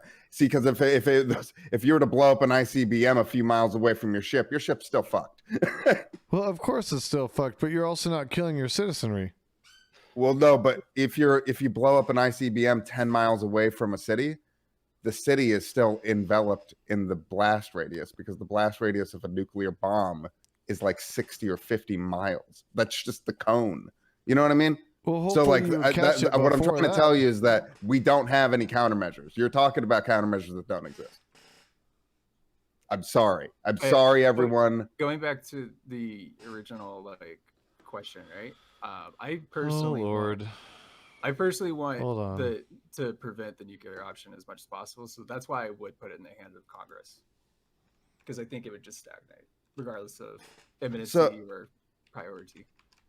Yeah, I mean, I actually could, and I'm starting to think about the argument of like, is there actually ever a rational argument to use a nuclear bomb? But I want to just throw that aside for a second because we're all too fucking liberal. Aliens. Of course, we're all gonna come on the side of no. But what about If aliens ever came here, they would destroy us because the only purpose that they would come here for is to deplete our resources and make us their pets.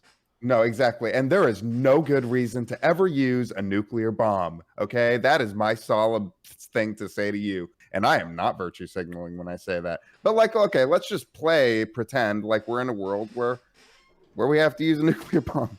I don't know, like, then all of a sudden, asteroid.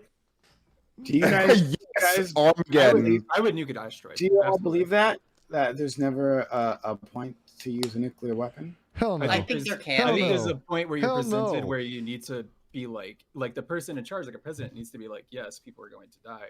But I actually yesterday we were like, let's not be like, or I was specifically like, I don't want to talk about philosophy and morality because that doesn't account for practicality. But I think on this is a position that I'm locked in on. Nukes do two things, or have two uses. You can use them, and they're preventative. Nukes stop other nukes from going off. All they are is a propaganda tool. The mere fact that we have our nukes in submarines somewhere in the world that no one else knows about keeps everyone in the world safer at night. The mere fact that we have submarines that are undetectable from China and Russia keep everyone safer at night. And they also have nukes pointed at us, which in turn keeps everyone safer. It's not So that. It's not that simple. It's not like you're going to be making the gun argument to stop a bad guy with a nuke. You need a good guy with a nuke. It's way more complicated than that. Yeah, I think we should only be answering. Hold on. No. This is serious. I think that we should only be answering in movie references right now because this is getting ridiculous. Okay, we're going all over the place. I'm sorry. I'm memeing. I apologize for that. But no, like a good guy and a bad guy. Have you ever used a funky fuel tip? It's not about having a good guy and a bad guy. It's about having counterbalance and having, the global state be stable. It's not about a good guy or a bad guy. You just need two sides.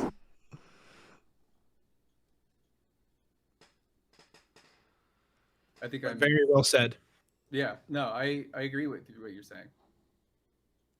That if it's just an option of like there's a good guy and a bad guy making decisions, but yeah, it's unfortunate that we don't. It's unfortunate that we don't live in a non-nuclear world. You're right.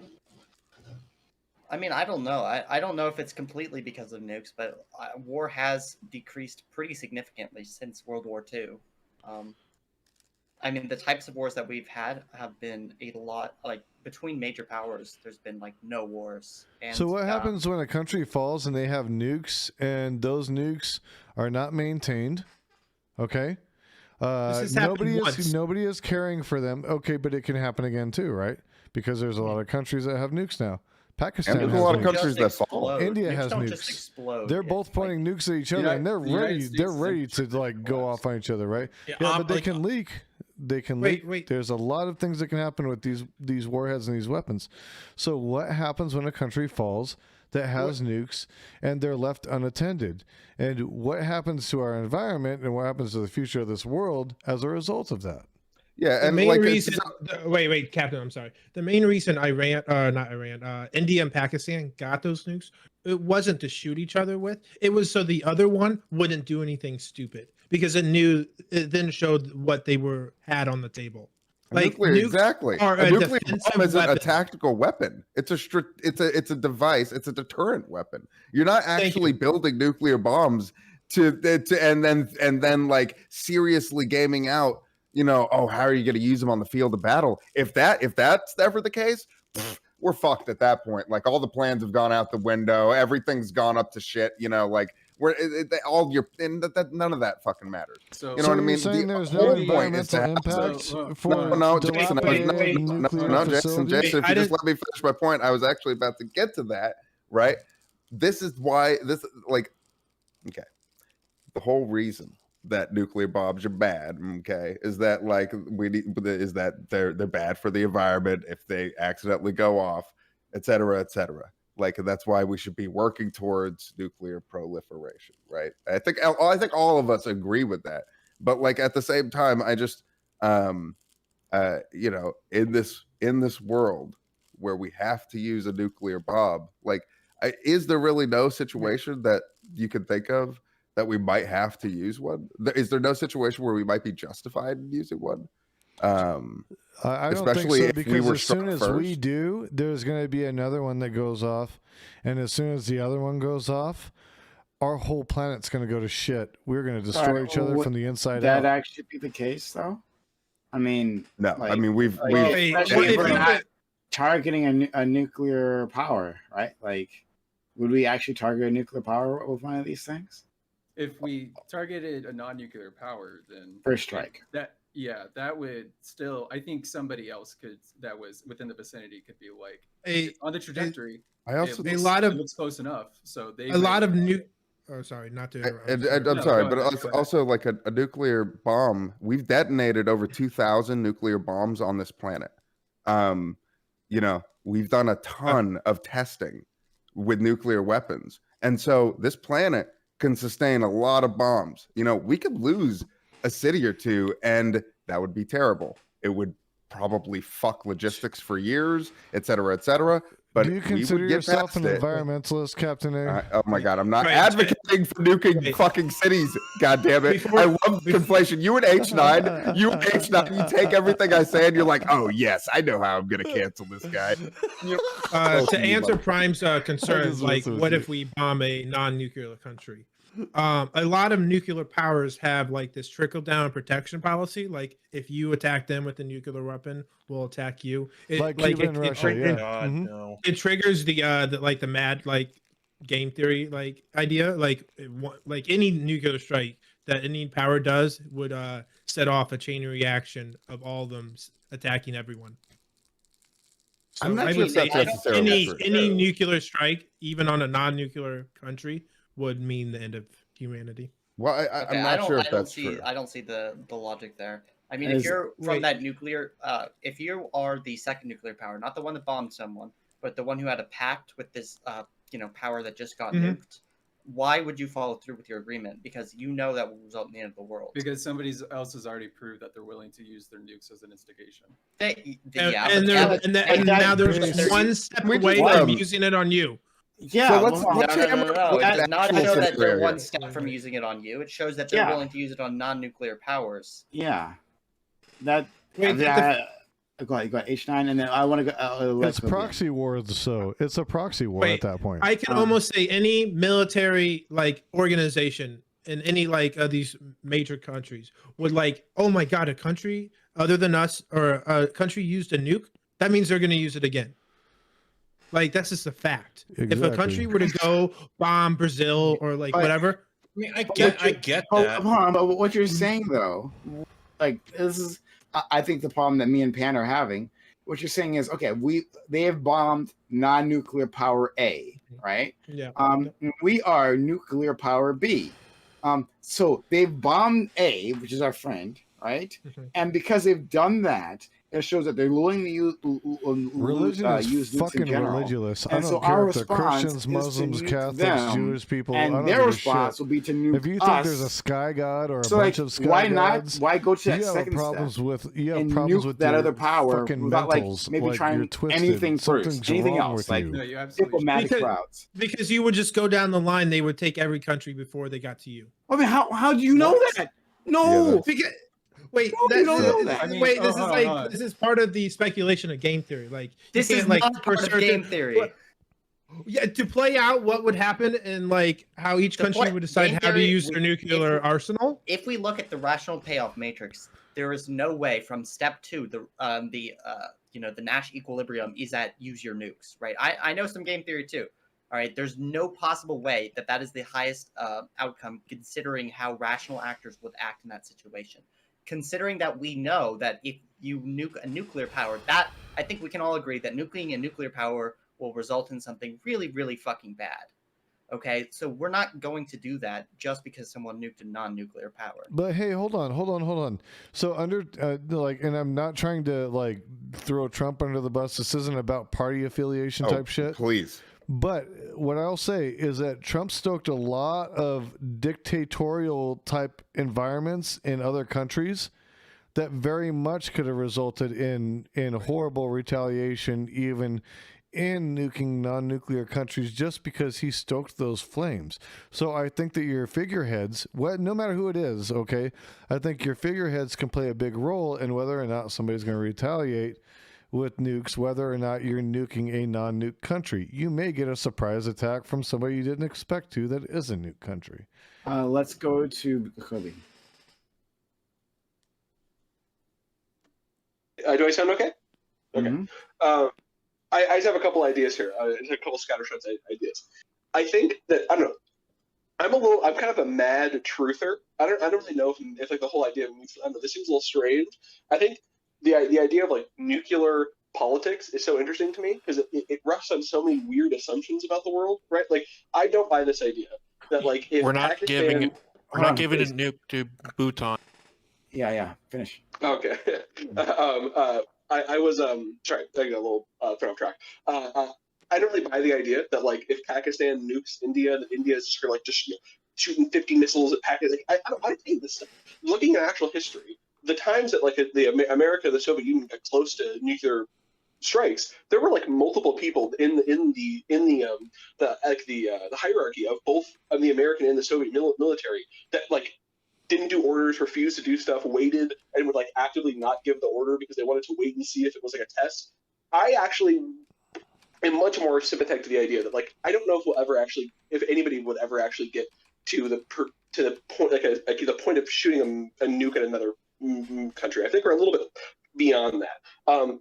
The one thing I wanted to kind of bring up though was I don't know if I think we're kind of like this is so strange. I'm not pro nuke, but I wonder if we overestimate the negative elements of nukes. We all agree here. We all talked about like we have blown up hundreds of nukes as human beings, right? Like testing over the years, and the Earth is not going to blow up. Yeah, exactly. I mean, I'm sure if we all blew them up at the same time, that would probably be pretty bad. But I wonder, like, remember in 2018, Trump dropped the biggest bomb we have below a nuke on some random ISIS guys, like in the mountains of like Afghanistan or something like this, right? I wonder, let's say hypothetically, what really would be the negative outcome if America would like blew up a small nuclear bomb on one of these kind of like insurgent groups? I actually think we'd be surprised. Like, I'll leave it at this. I think we'd be surprised by how little people would react. I think actually a lot of the world power would not do anything. If we especially if it was a group that was a non-state actor like Al Shabaab or something like this, like in Africa, I don't know. I think that I don't know. I have a much higher. I think humans have much higher tolerance for human brutality than we expect. And we imagine like we've already done this, right? Like America's the world. So, but America's also says America's the world hegemon, and we've already dropped a nuke on a country that didn't have nukes, and people still trade with us. It's not like we've become the world pariah. I don't know. Wait, we did that when no one. I just want to push back a little bit on Kobe. Kobe, I think when we first dropped nukes on Japan, that was like our introduction to the world. Oh, this is the thing that we can do, right? So I don't think that really counts for everything else. Our politics have formed after that, right? Like that was like year zero, and then we kind of formed after that. But like doing it now, right? I think that is different. It's not that the human brutality part. The brutality actually would be secondary. It would just be like, well, now America is saying, yeah, you could just use nukes against your enemies. Like you don't have to. This unless you're imagining this non-state actor have like fucking Gundams or some shit like that. I don't know like what like a non-state actor could do other than them. Maybe I guess they could have nukes themselves, and we're like nuking their nukes.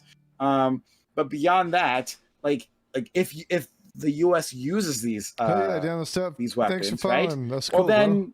Why not everyone else? Like I feel like the world, if they didn't want that to be the future where anyone could do it, they would have to take some action against the United States.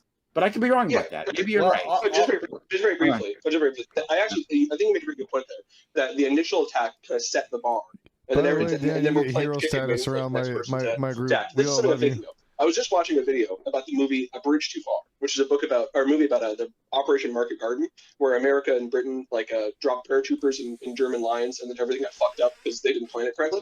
And there's a scene in that movie where a bunch of the spec op guys capture a German base with 100 German guys, and the Germans come out and they're like, we are ready to surrender.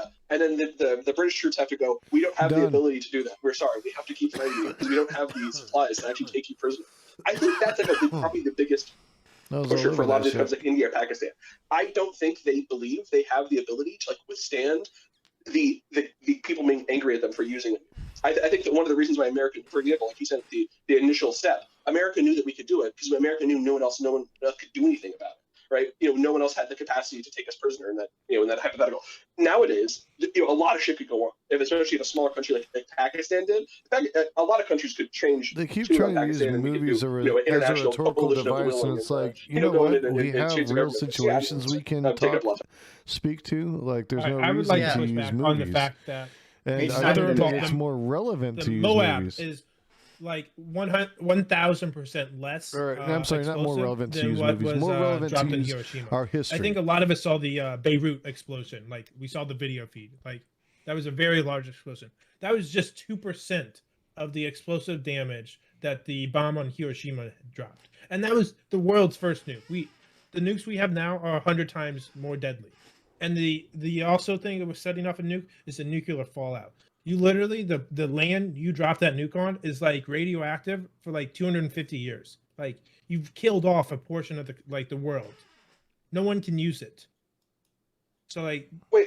No, I don't think that's true. I mean, I literally stand on top of the blast site in New Mexico, and I'm still fine.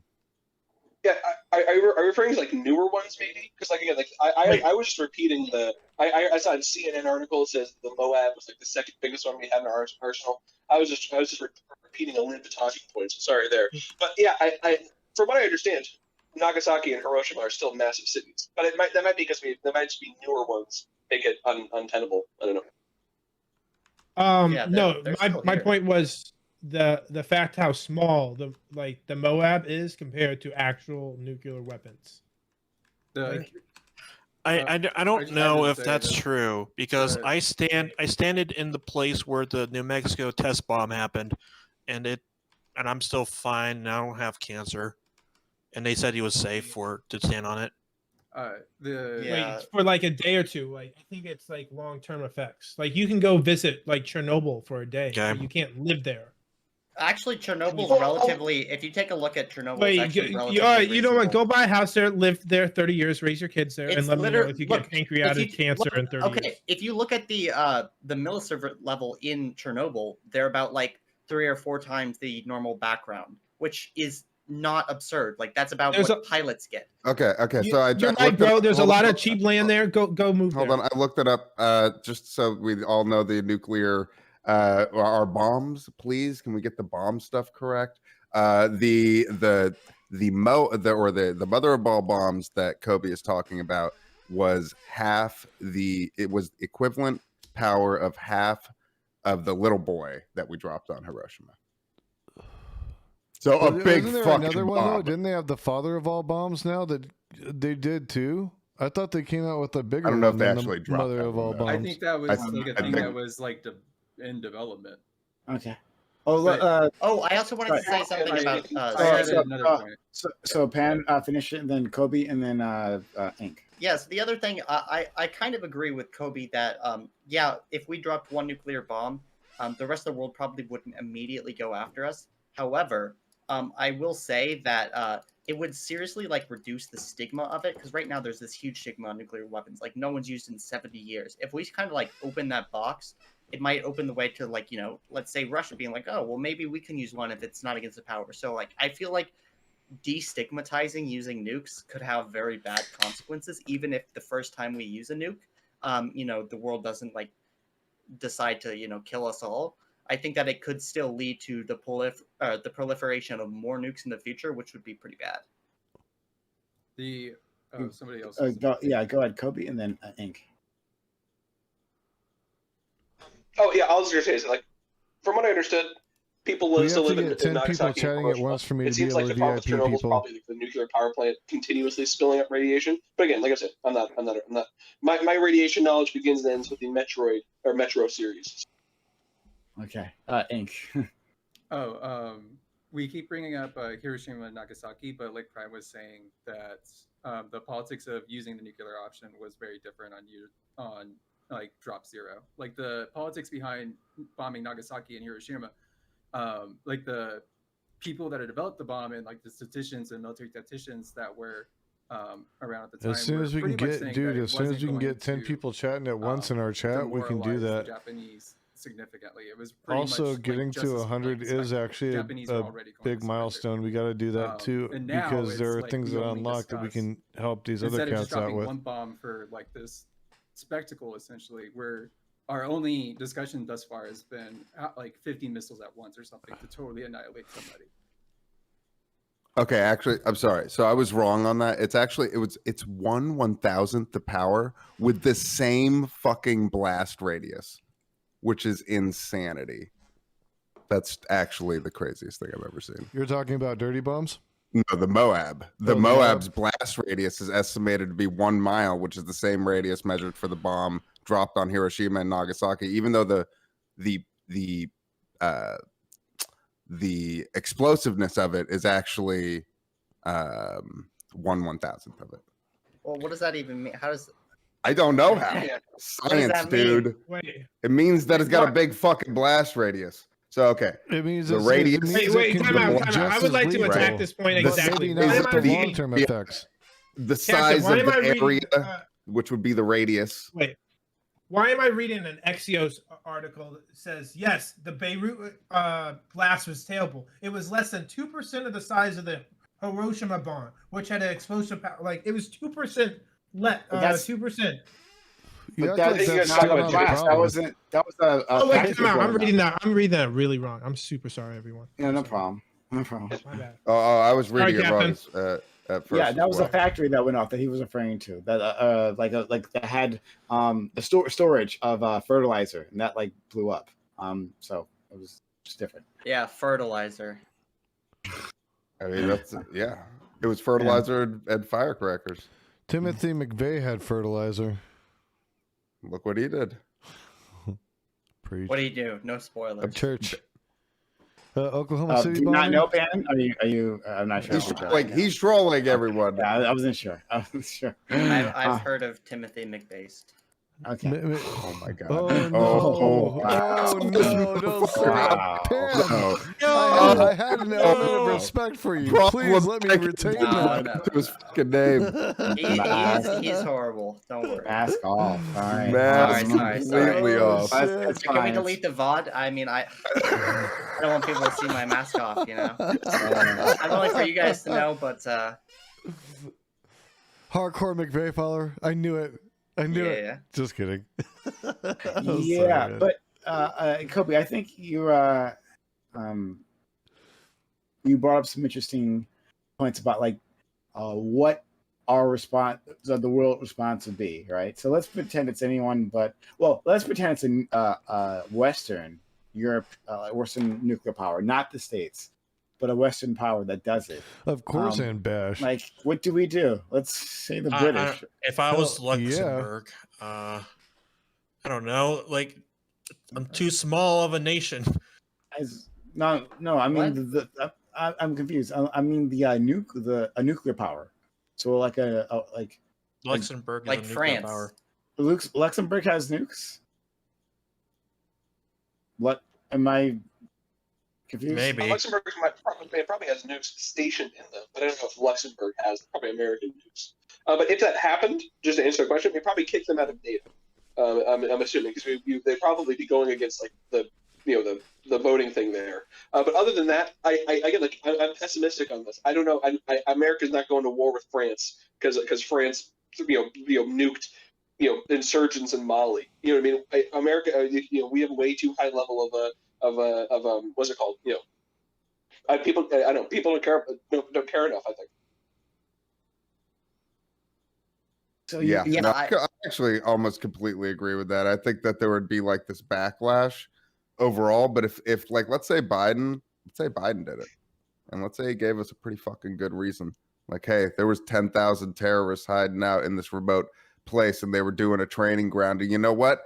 One bomb, one mother of all bomb, not good enough. Two, not even. You know, we needed to use a nuke, and you know what? It was a remote area. The fallout we estimated would have been minimal from the wind rates. I don't know. I'm making bullshit up on the spot. Okay. Yeah. I see your face, Prime. No. This is just illustrating, and I could let you in next again. It was just illustrating that like it's hard for me to figure out a situation where you could use nukes, especially against a non-nuclear power. That would call for, like, we have so many other tools at our disposal. Like, why would we use nukes unless maybe they had a nuke and we're like, all right, we gotta make sure this fucking shit, this factory is destroyed or some shit. I don't know, but the more that I think about it, like I can't think of a reason to do it. Kobe? Yeah, so I've been watching a lot of, like, because of Afghanistan and the anniversary of September 11th. I've been watching movies and documentary stuff surrounding this, and something that I thought was kind of interesting was, like, there was such a huge anti-war movement that did nothing and had no impact and was not able to actually bring about like much of anything. And then there was like record-breaking protests and streets of cities being filled with a bunch of signs that did nothing. And I think that like that's kind of like probably very similar to what would happen, right? Like and I wonder, I'm trying to like figure out why. And I think the reason is that if you have a movement but you can't really articulate another option, I don't think people are going to care. In the post 9/11 America, people wanted the project of a new American century, the war on terror, gave an alternative. It articulated a worldview. We're going to be the world police. We're going to go around. We're going to kill these. The reason why this happened was that there's these evil, funders of terrorism, and they're in Iran, and they're in Baghdad, and they're in Pyongyang, and we're going to go. We're going to fight them. But the other side was not really articulating anything.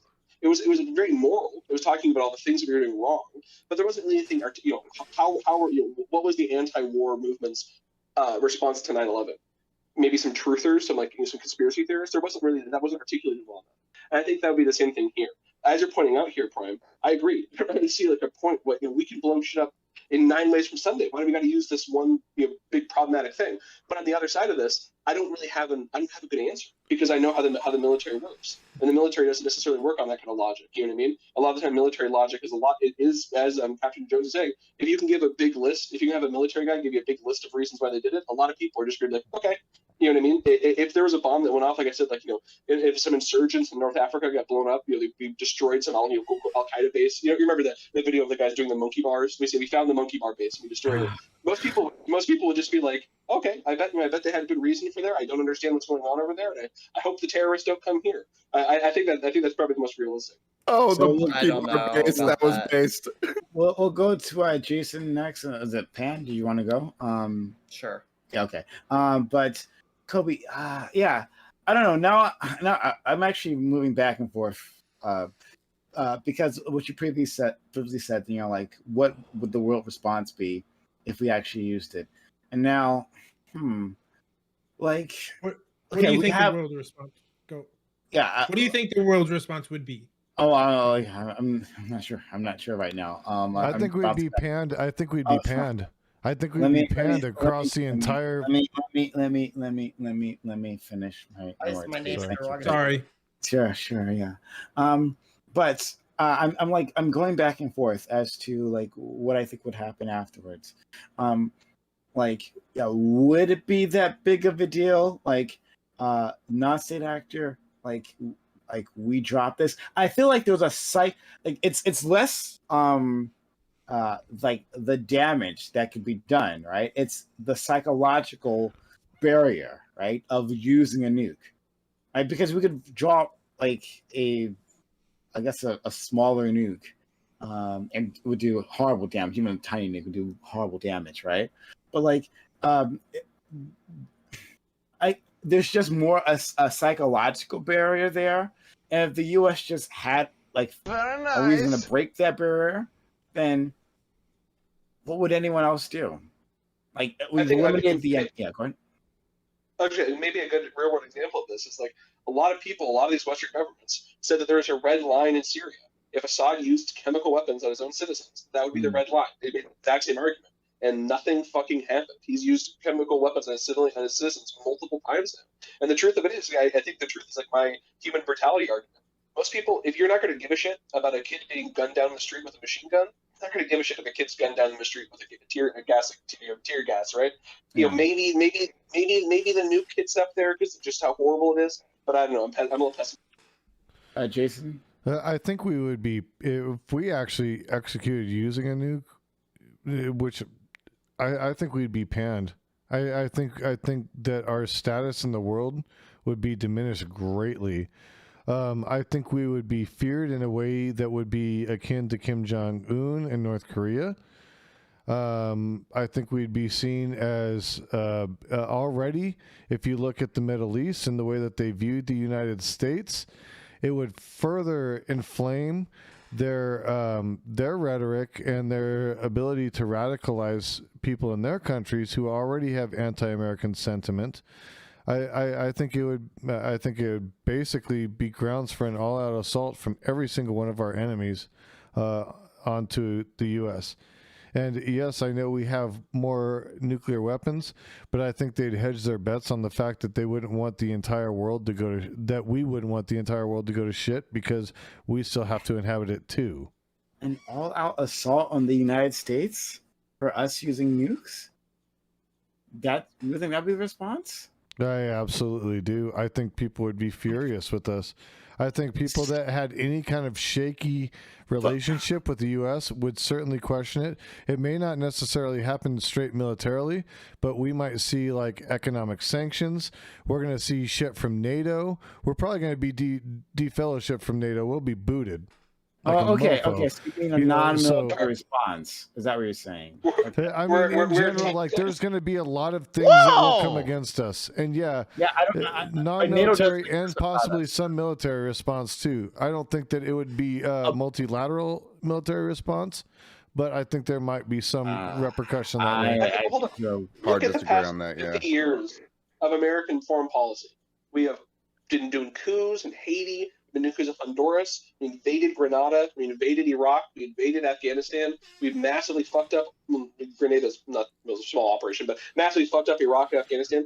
The only thing that's massively pushed American foreign policy against us is China promising to build people roads. The Belt and Road Initiative. It wasn't like this. It wasn't like an anti-war thing.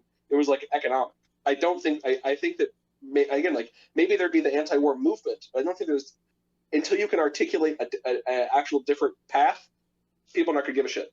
I don't know. I think you're vastly underestimating the. Yeah. Yeah. Go ahead.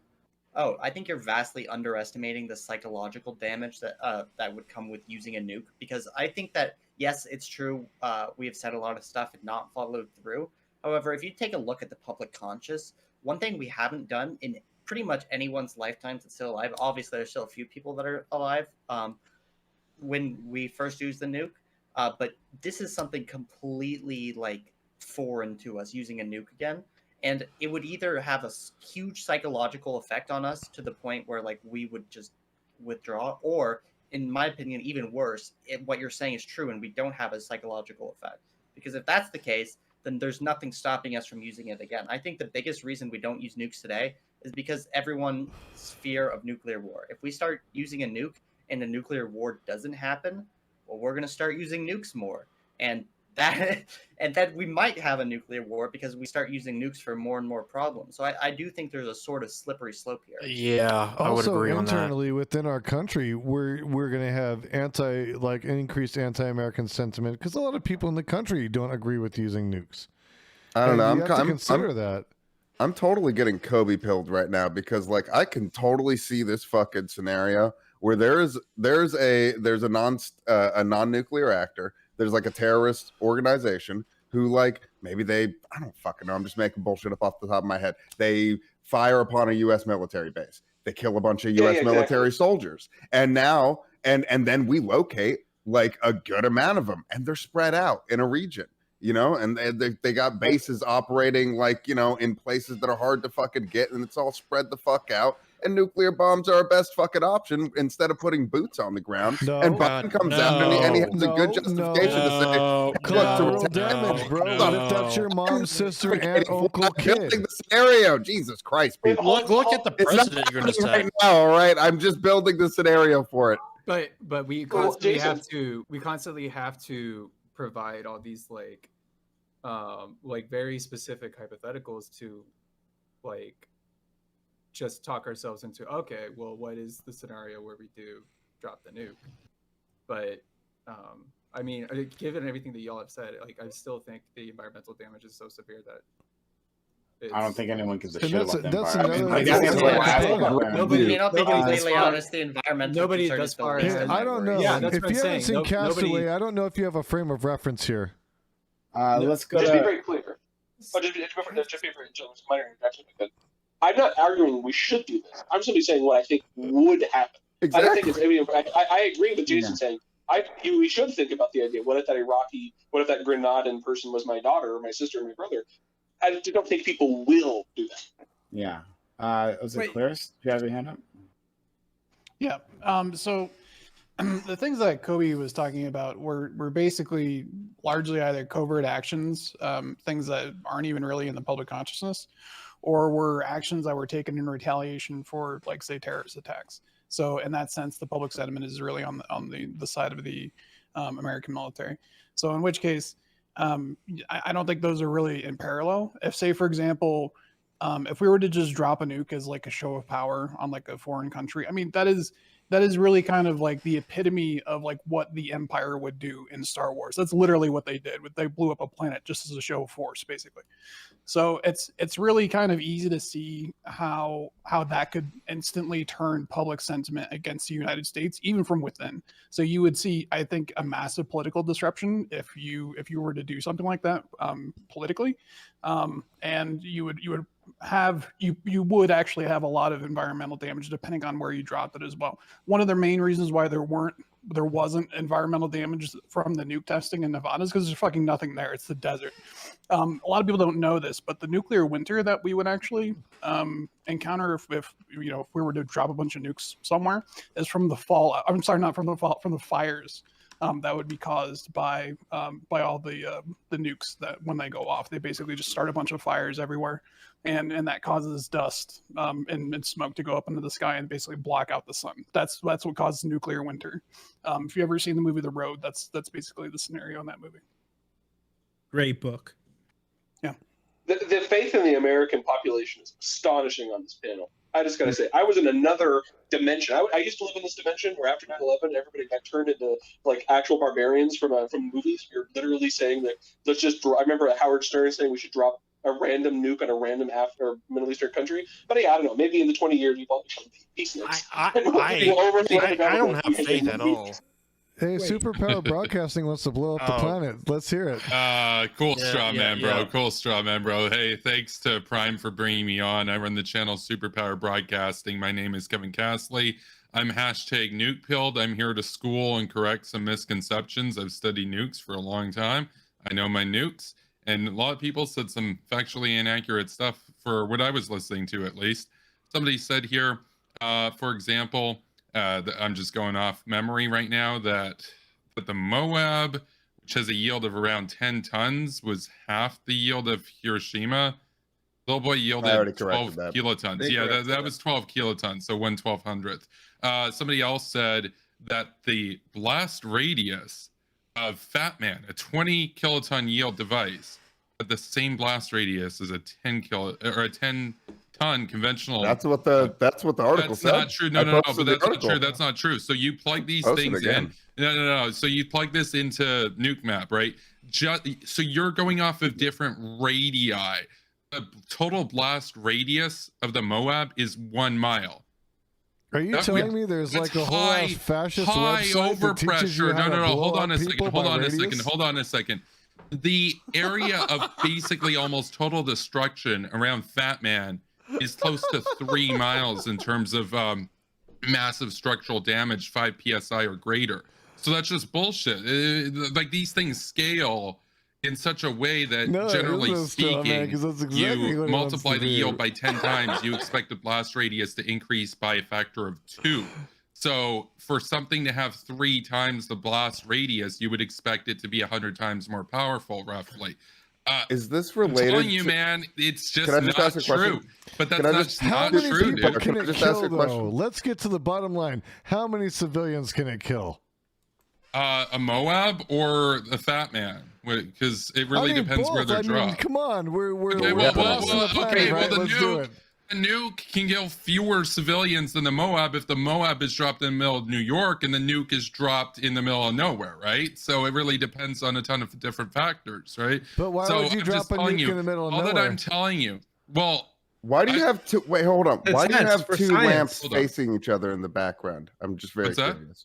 You have two lamps to and they're light up facing each different. other. Yeah, so I have my globe and I have the Empire State Building for World Liberal. Is that like during the nighttime streams, so we can't see your face, but we can see the things in the background? I'm a little confused. You need one of those square. I always stream at night, bro. I work all day, so cool. Anyway, we actually have some misconceptions on nuclear weapons to go over. Somebody was mentioning earlier that you can't use nukes. That it would essentially, that it would, if I recall correctly, that it would basically mean, well, what do they respond with? Well, here's the reality of the situation. The world is anarchic. Most countries don't even have nukes. The fact of the matter is, if the United States were to use nuclear weapons against most countries, they would have nothing to respond with. Even some nuclear countries like North Korea, if the US were to do a nuclear first strike, they would take out so much of North Korea's shit that they probably wouldn't even be able to get a lot of it off the ground.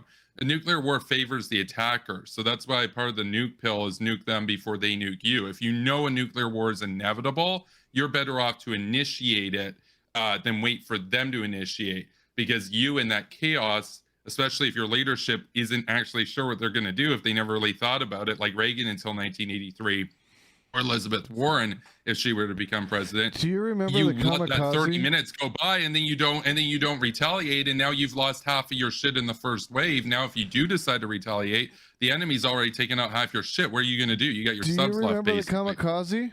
Do you remember the kamikaze? They didn't give a Kamikaze, what, you're shit. talking about They the didn't give a zero shit fighters? about self-preservation, and that's the Okay, point. yeah, sure, Some sure, countries and you- don't. Yeah, but Their fighters don't give a shit about self-preservation, That's and why they we will do can't the let thing. Iran get nukes, right? That's okay, why we let- can't let Iran get nukes. Hold up. There's a I'm difference very between confused. soldiers not giving a shit if they die and fucking the leadership. I don't Yeah, think there's gonna yeah. be leaderships Yeah. out there. Well, It's the a- leadership's the well, only just be opinion clear. that matters when it comes down to who's giving the orders, right? But when you eviscerate a country and leave it in a vacuum, then guess who's got control? Well, okay, let's be clear here. Nobody's advocating for eviscerating any countries. So when I talk about North Korea, for example, we're talking about specifically targeting their strategic sites. So their topol systems, command and control facilities, and most of that you could do conventionally. All that I'm saying is that with North Korea, if you don't use nukes in the first strike, expect that they will retaliate with nukes, which necessarily precipitates you using nukes. So you're better off to do it first and actually have the advantage going into it than to give any advantage to the enemy, basically. So, and this is the fact of the matter, is that they're gearing up. I mean, they have the capability right now to reach Florida. They didn't have that 10 years ago. 10 years ago, their biggest yield proven was 2 to 6 kilotons. Now it's 225 kilotons. And additionally, their range gone up by about a factor of 4, so they can hit all American cities now. Now, I'm not you know what? necessarily Canada should saying really that get they're- on protecting America. That's just all I'm saying. Yeah, Okay, well, what- that's why I do these streams, and it's not just about protecting America; it's about protecting Western hegemony and Western interests at large. That's why Okay, I drop the hot I wanna pills every let day some other- I on my want some- channel. So. I want some people in. But thank you for being here, Kevin. Yeah, So thanks for let's- having me on, Prime. Always good to get hashtag nuke pilled with the gang. So let's go. So let's go to H9 and then Kobe. To ask broadcasting, because he seems to know a little bit more about me. Like, so I would agree. Like, North Korea couldn't really do anything if we strike first on with our nuclear weapons. But what if like a strong ally to Russia or China, like we attack? I'm trying to think of one for China. We attack Belarus. Like, I think Russia would immediately retaliate with nuclear weapons. You don't? No, Like, no, what's your it's because reasoning, or- it's for the same reason why Russia didn't retaliate when Turkey shot down their aircraft, because they're a bully, and when you actually call the bully's bluff, they run for the hills. Putin actually, he doesn't have anything to live for besides his swag, his wine, his Benz. He's got his swag Benz. He's got his swag yacht. If he nukes the U.S. over Belarus, the country he doesn't even really like, and a leader he fights with all the time, then he's dead and it's game over. Like, I'm convinced he's an atheist at heart.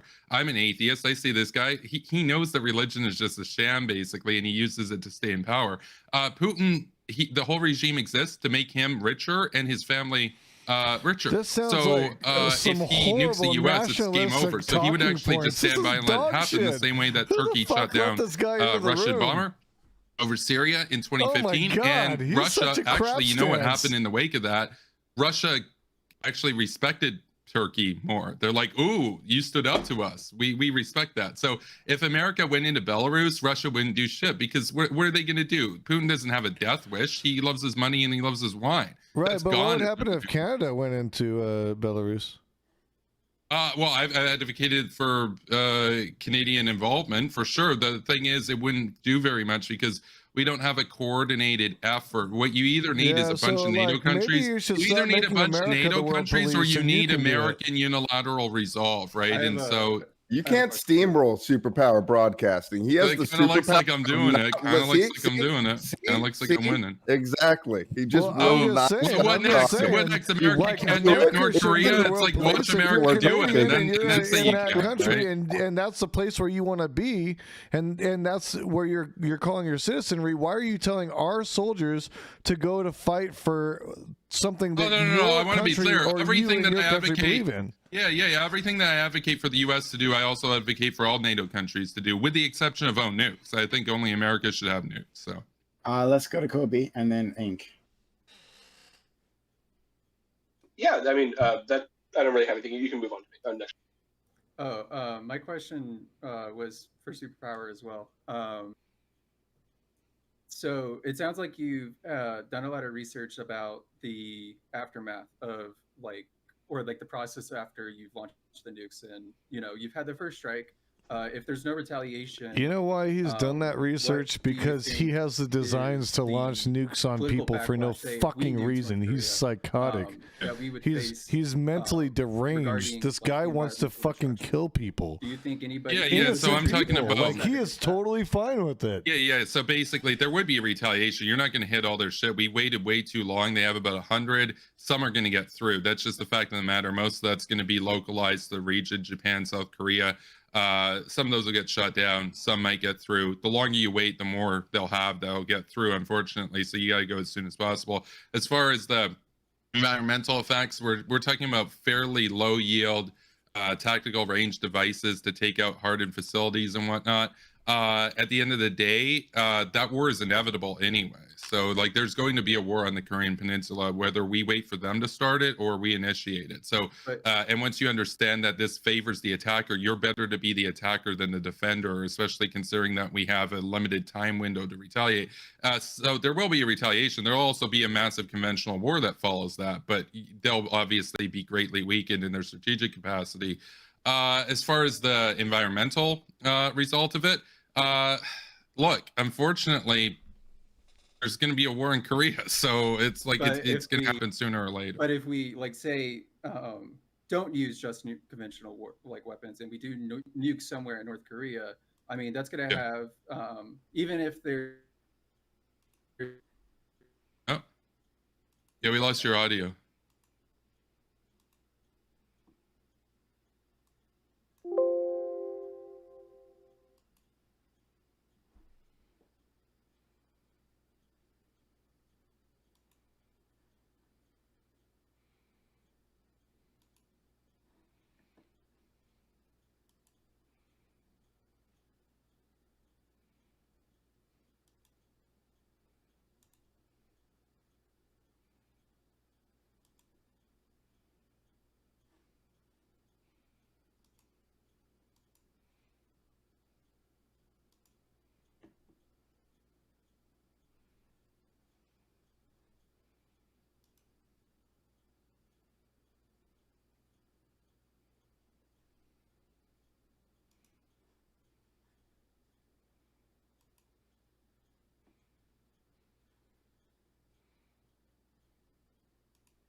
strong leader in the South, they'll wait for weak U.S. president like Joe Biden, weak South Korean president, and when they have enough nukes to do it. That's why they haven't done it yet, because they're nowhere near ready to actually blackmail the United States. I think America will be deterred. I don't think that America would help South Korea in that case. I think North Korea would get away with it. And then if you're in South Korea, it's going to be like Kabul, except way worse, because you're on the southern end of a northern rooted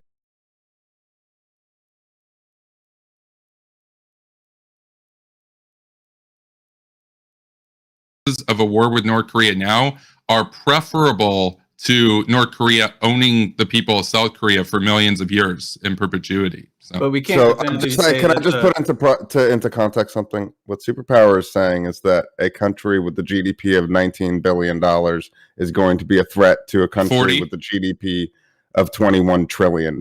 Yes, absolutely. Because at the end of the day, if a nuke is about to go off near you and if it's in the vicinity that would kill you, And then do you're just you gonna tell care? us No, to no, fuck no. off. Hold on. Do you care if that nuke Yeah, came from I'm a... gonna No, no, say- hold can you on. just Let me say finish. yes? Hold on. Let me finish. So do you care that that nuke came from a country that didn't have running plumbing and electricity? Or do you think I'll be okay because they're poorer than me? It turns That's out not what I said. they put their money into that's so high pointless. bang for their buck devices. So that's the that's really actual pointless. relationship doesn't matter. Superpower. I'm gonna It need you to take literally deep breaths, buddy. does not matter, I'm because gonna what you're take deep doing breaths. is making light of the Superpower, threat. oh my God, literally, They put all you're of just their talking energy into because this. you love to hear your own should voice be right now. more scared. Please shut the fuck. Can I get a word in? Because my God, you love to talk.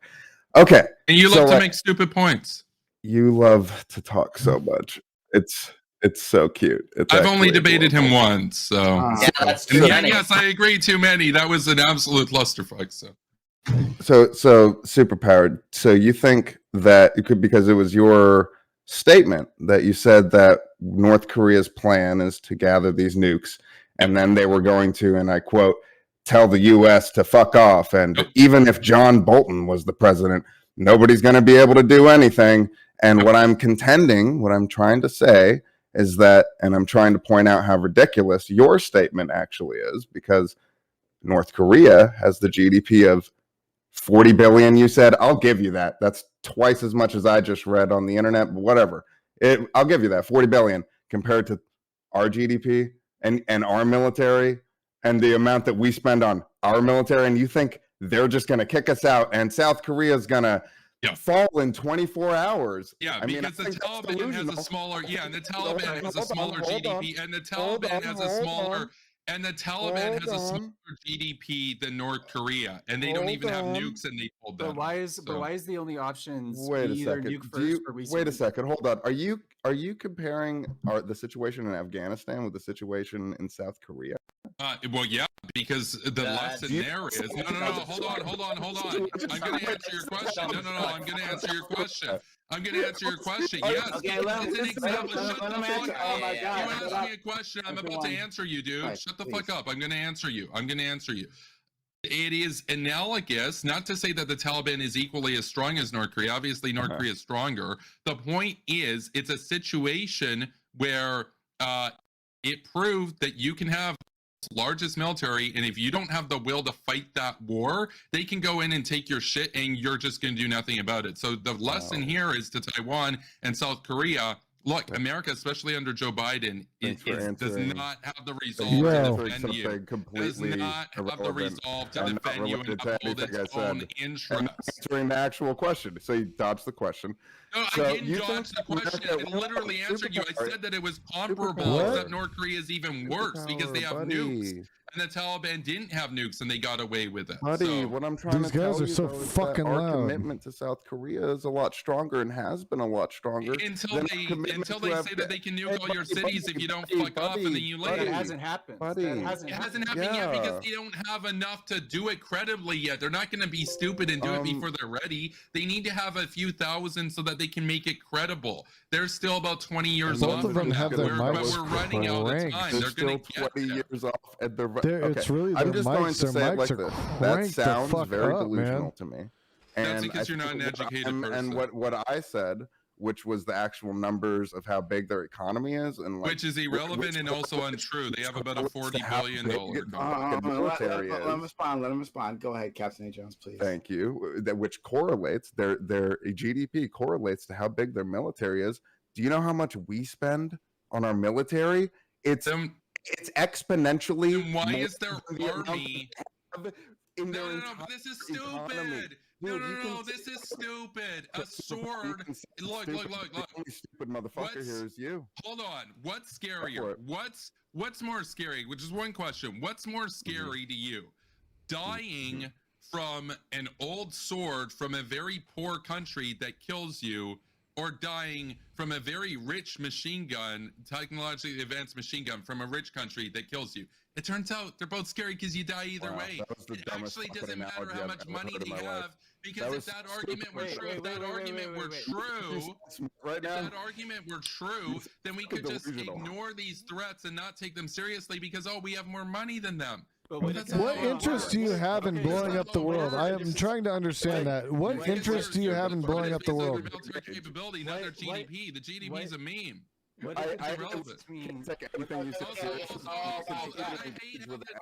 Oh my God! We can't hear you. We can't hear you. We can't hear you both when you're doing this. Like, the audience does not hear you. Kevin, finish your point. Then I want to go to Ink. Okay. Yeah. Just quickly here. So this point oftentimes actually is used by my opponents on the anti-war side. They use this point in reverse. They say, well, look, America, how can America be strong around the world when America can't even look after Flint, Michigan? So this argument that, oh, well, look at that. They don't have running water or whatever, so they're not that much of a military threat. But it turns out America is actually very strong militarily. These people complain about the military-industrial complex all the time. So you can separate what they spend on their own people, which is basically nothing, and what they spend on being a threat to us, which is basically almost everything besides Kim's personal allowance, right? So you can recognize that that country exists to build up a military please keep selling our soldiers. I love it. Even all of their whole budget, even if they spent every single dollar of their budget on their military, and even if I doubled it and gave you the $40 billion, we still spend over 10 times that amount on our military. So don't worry about it. Pause. Kevin, someone paid me $10 to mute you for 10 minutes. Thank you. Chill there, because I actually do want to hear more from you. But $10 for 10 minutes. All right. Kobe, did you have your hand up for something? I wasn't sure. Yes. What I was to say was that I think we'd all agree more or less. I don't really think that, like, comparing GDPs and how much we spend on the military is going to be very fruitful. As we saw, you can fight the American military quite well with, like, stolen equipment and AK-47s if you're really good at, guerrilla warfare. And also, like, imagine comparing two 25-year-old men that make $100,000 a year, but one of them has, like, a dependent. They have, like, their mom that lives with them, right? That's not, that $100,000 is not equivalent, right? Like, a country like Turkey has a lot less, like, other shit they have to worry about every year with their military budget. We fund a lot of stuff. We help a lot of, we have a lot of countries that are, world police, that whole thing. That's all I want to say. Just the GDP funding, it's going to be not going to be a really fruitful conversation. I mean, I think that'd be right, Kobe, in most contexts, but here we're talking about nukes. These are extremely expensive and extremely hard to make. So, yes, also, the situation proposed was North Korea invading South Korea. Like, so I think that if that were to happen, we'd have a way to, I think we could figure out a way to beat out North Korea because of our commitment to South Korea. That we don't have the same commitment to Afghanistan that we have to South Korea, especially because we cannot let another country go around threatening to invade countries and then threatening to nuke us in retaliation. We couldn't. That's not a status quo that we would be politically or militarily able to sustain. We would have to reassert our power. Them fools turned their mics up. They turned their mics up so bad that it was like peaking everything. Obliterate them off the face of the earth. Okay. So now's the time. I gotta do this part. The part where we pay for all this. So thank you, everyone, for being here so far. If you've been enjoying this conversation, hit that follow button right now. Make sure notifications are on, so you know we're going live. We do this all the time. If you're enjoying this conversation, we'll have to see you here for more of it. But if you want to keep this channel alive, then sub to Super the channel. Power Haven't done so Broadcasting does yet. that. This He month will is turn his mic up September, just right? to like September, people's You shit. get 20% off. That's what he new did with the subs. infrared So, shit. consider helping out this channel. It's less than $5. Right now There's a little it is less than podcast like $5. that. So it's a great time to support this channel, to support these conversations that we have all the time, to support people yelling at each other. I mean, Yo, like, homies, we're bringing if you quality have people, already right? followed We got me Captain here, and or Unsolved subscribed to me, Intelligences. go ahead and do the It's amazing. same And he does it with to such style and panache. Prime, because So, if you want it wasn't more for of him, that, you probably wouldn't have then found help out me. the Like, channel. I'm Thank you mad for the follow. appreciative. He's the Help out man. the channel. By Very much subbing. love to That's Prime. how, He's a we, shit. I'm gonna go pay for all ahead this. and That's how we, throw make this happen. some love So, his way. sub to the Myself, channel. I do every You'll once get in a while after just to viewing say them what's playing up, ads, because you during know the what? open walk on He panel. does this for Wanna all avoid of all of that, us, then use, and I love that that shit. sub button. He's the Right? man. Smash that sub button and help us out. You can also get our emotes, exclamation emotes in chat. Emotes in chat. There we go. There's one person. So thank you. That's awfully kind of you. Thank you, Mighty Specialist, for first following the channel and then immediately gifting a sub. Oh, that's really, really kind. Holy crap. Thank you so much for gifting a kind to Felix Lucius. Oh, great. And thank you for the follow, War Kettle. But yeah, so we get two more individual donors in the next 5 minutes. Or one individual donor after Jason Society gets to the 1,000 bits. Thank you so much, Jason Society. We can start up. Okay, never mind. Captain A. Jones got it covered. 100 bits. Thank you. All right, we're moving along. Hype train! And thank you, Hawk Author, for the kind follow. All right. Hit the hype yes, train, we have fools. started ourselves a hype train, and hype trains are how we pay for all of this. All right. We are at 53% of level 1 hype train, 47%. Throw a couple bits. You ain't got them a lot. Throw me some too, man. Spread it around a little bit. We gotta share the love. Individuals like these 3, I think we might be able to do that. So yeah, sub to the channel right now. Great time to do so. Of course, when you do that during a hype I don't want you to sub. I just want you to follow. Emotes, just a little something for you, for being so kind as to help us. Also crucial of moments. So yeah, sub to the channel, or you can gift bits like Jason and Captain A. Jones did, or you can give subs like Mighty Specialist did. And of course, when you give subs, you also get 20% off, because September counts for donors as well. Donors keep us alive, keep us strong, and we appreciate every single one of them.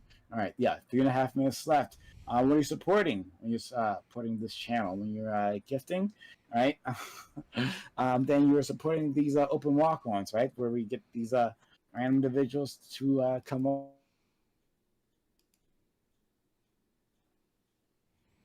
Yeah, I know the sound cut out. Hang on, I'll fix it in a second.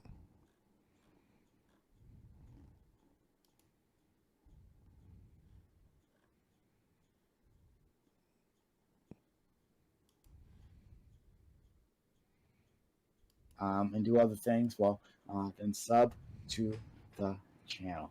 Helps out a ton, right? So yeah, 47% left. Can we get that done? And in the next less than 3 minutes, can we make it to complete a level 2 hype train, complete level 1 hype train? So tomorrow we'll have all black everything. That's another thing you're supporting when you're doing that. It's going to be a lot of fun. It's my favorite panel of them all. And we do that every week. And Chauncey Extreme strikes. Thank you, Chauncey Extreme, for gifting 5 hot tier 1 gift subs to the channel. Amazing. Thank you, Chauncey. Awfully kind of you. 5 subs. Put 14 subs in total to the channel. Thank you, Chauncey. Awfully kind of you. Well, that level 1 sub is complete. Level 1 hype train complete. We are level 2 hype train because of the kindness of Chauncey Extreme. Thank you for that kindness. That's how we make this happen. We're level 2 hype train, 20% up. Never mind. We are level 3 hype train.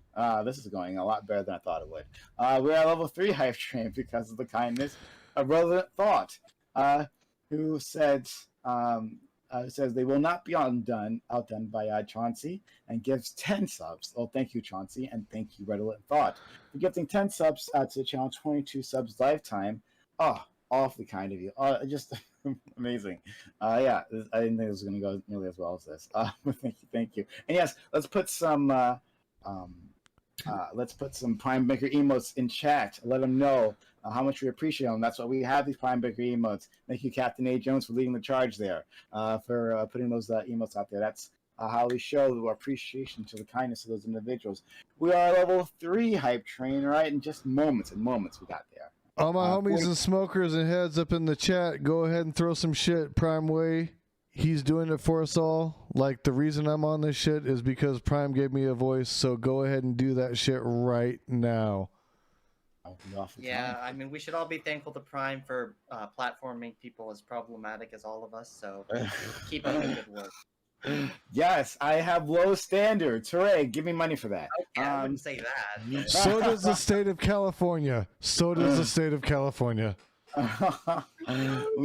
We are at a level 3 hype train, 40% done, 60% left, 3.5 minutes on the clock. Can we get to level 4 hype train with amazingly kind and generous people like Redolent Thought, like Chauncey Extreme? Maybe it's a possibility. Yes.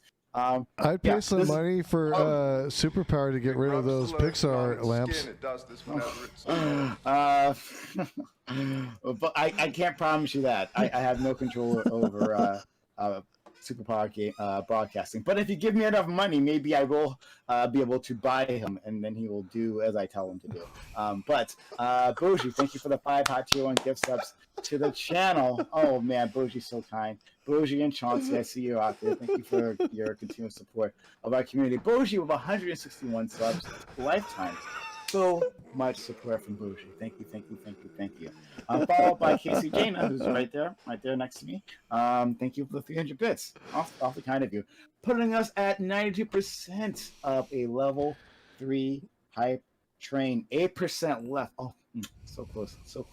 To level 4 hype train. Almost there. Right? Almost there. Grow. Let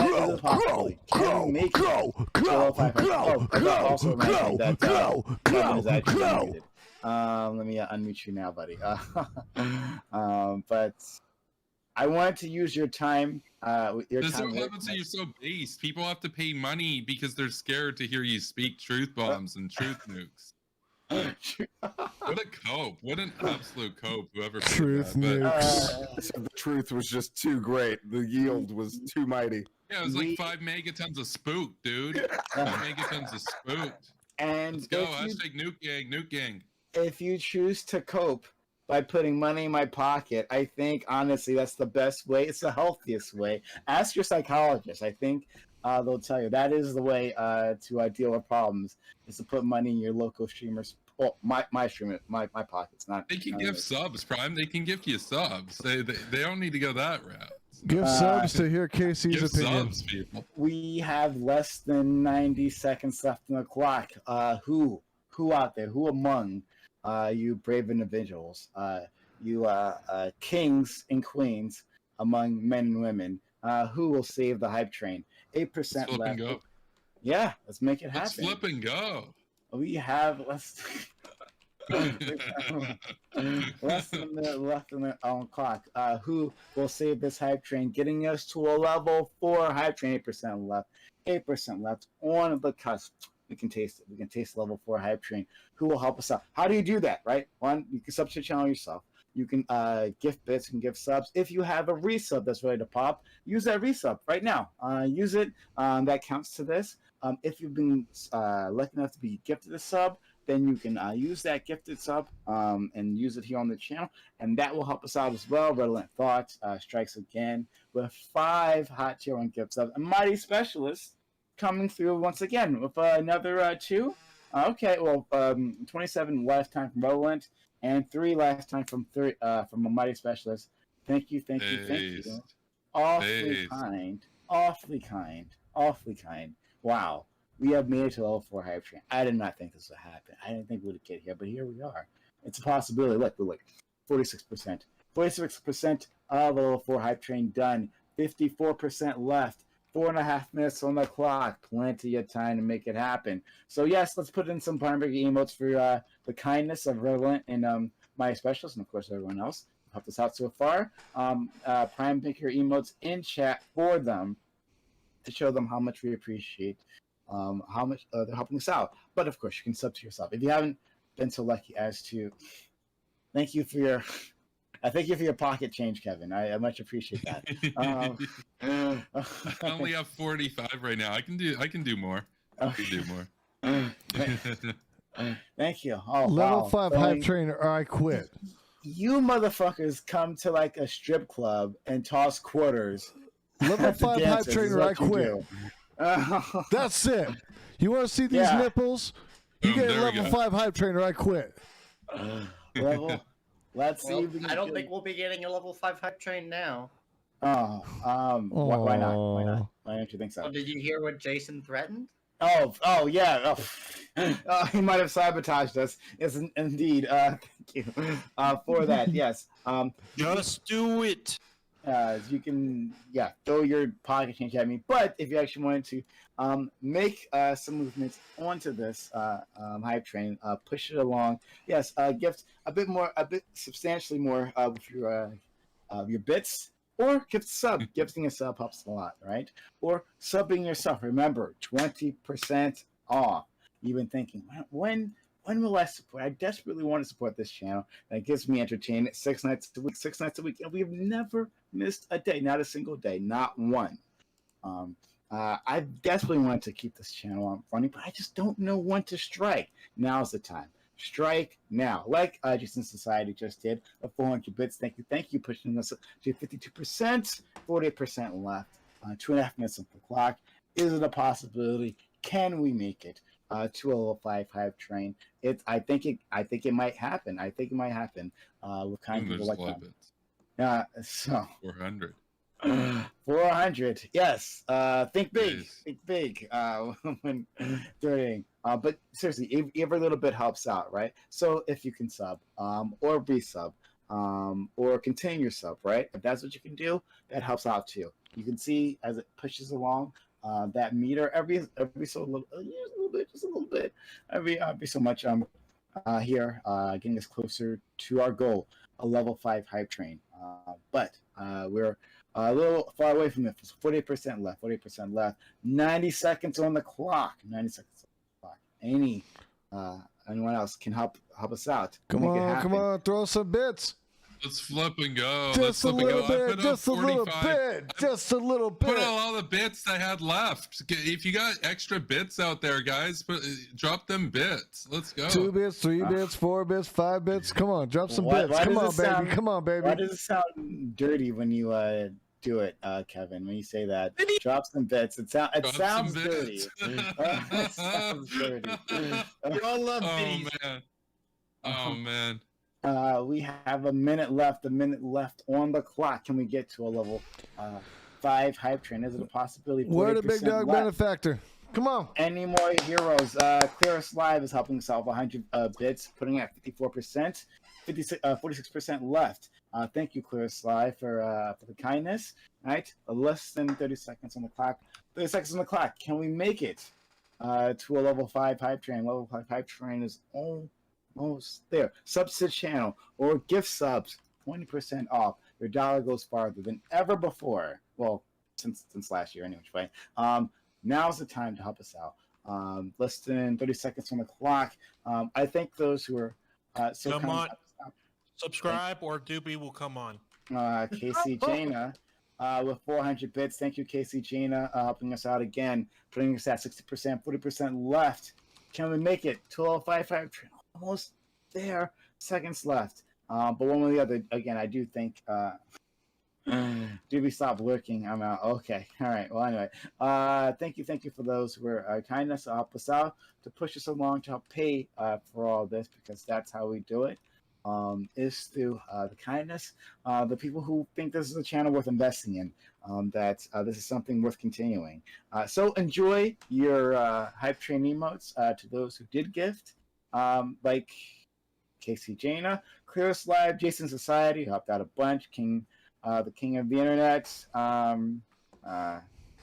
Superpower Broadcasting. Yes, he did give me his pocket change and his lint and his like half stick of gum. Yes, that's thank you so much for that. Mighty Specialist, Redolent Thought, Boji, Chauncey Extreme, Scott Bradley. Oh, I'm sorry, Scott Bradley. I missed your $5 donation through our PayPal button. You want text to speech? I fucking wish I could do that. I wish you get a lot of money if you do that, but I wish. Oh, thank you for Bad Synapse for using your Prime Gaming. You're resubbing here for 2 months. Thank you. I forgot to say that. That's the thing that you can do. I completely my show needs to get better. But thank you so much for using that and helping us out. Okay. Was it Relevant Thoughts?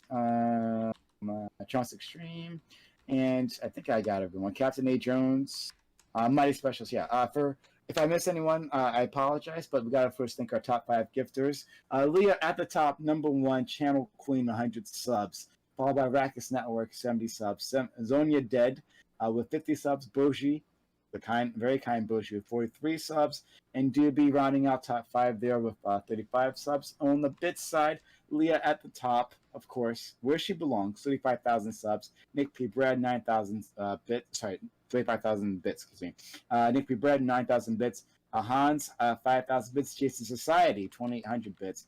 And Rakkus Network, 2,500 bits. Thank you to our top 5 donors. Thank you to the ones who are keeping this up and running. And just a few other things. That's for you to donate in chat. If you want to use our PayPal button, like, did I miss something? Maybe I did. But if you want to use our PayPal button, like some other people have, more of your money gets to us. If you use PayPal, so there's a PayPal button if you scroll down on your desktop, or exclamation donate in chat. That's another way to do it. We have a Patreon, Patreon. If you want to join that, and exclamation mail. If you want to send us things, you can send us physical objects. I don't know what you would send, but do that. It's at this address that you can do that, and exclamation Nord to help us out through our NordVPN. We can assist the channel. You can protect your internet traffic. You can keep your privacy, and you can get 3 months free if you sign for 2 years while supporting this community. If you go through that link right there in chat. Finally, exclamation social in chat. Hit us up on all our social medias. Follow us on Twitter. Jump into our Discord. We're having this conversation and all our other conversations. Be a part of the community, and go to our YouTube. That's where you'll find the VODs for everything. Okay, all that is done. You guys were yelling at each other. Please continue. It's been so long. It's hard to remember what we were fighting about. Kev, you were saying that we should nuke everything in sight, right? With no respect to human life. No, I'm pretty sure that's what you said. No, I'm pretty sure. Fuck the world. No. So I was actually hearing some Burn some unilateral, almost realist pills from Prime earlier. Where Prime, you were kind of asking, like, let's say you did preemptive unilateral action against, say, weaker country. What would they be able to do about it? I was hearing that kind of thing.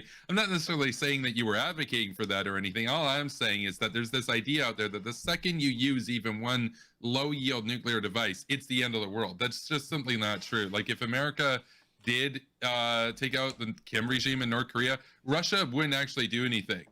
China definitely wouldn't do anything. They don't really get along very well. Yeah.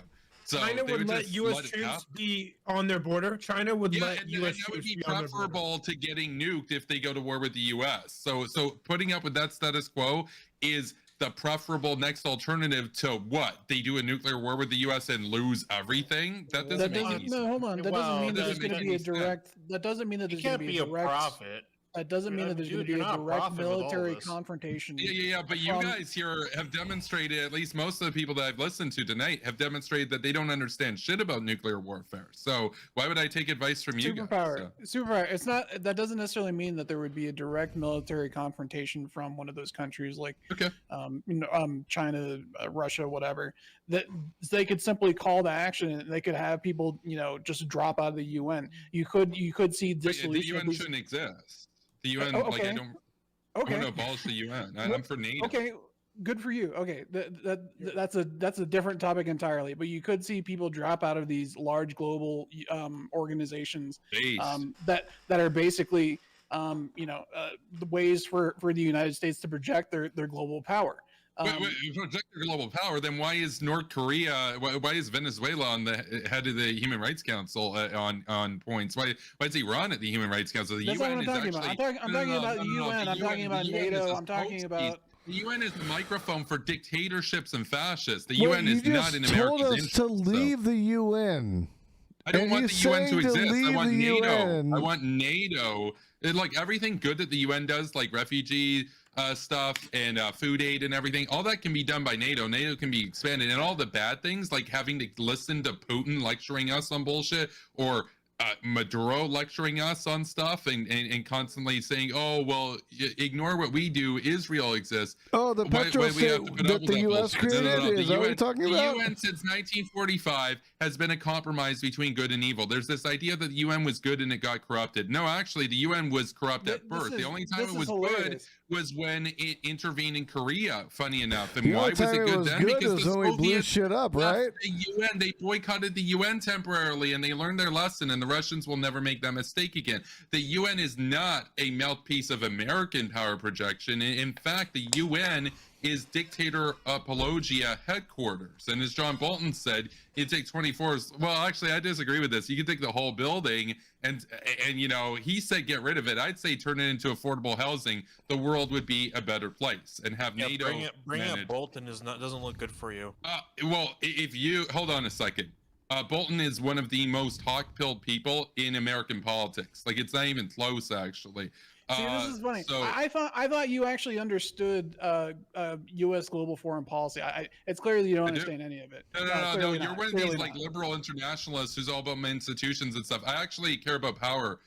I care about exactly. That's kind of the problem. That's demented. In an anarchic world, your institutions lend themselves to dictator apologia. That's what it is, essentially. The UN is a place for dictatorships to lecture democracies on human rights. It's so bullshit. what's different about Western world intervention and dictatorships? Can one person go at a time? I can't hear shit right now, bro. Yeah, I just want to clarify really quickly. This is not. It is to me. You just said apologia. Did you mean apologia? Apologia?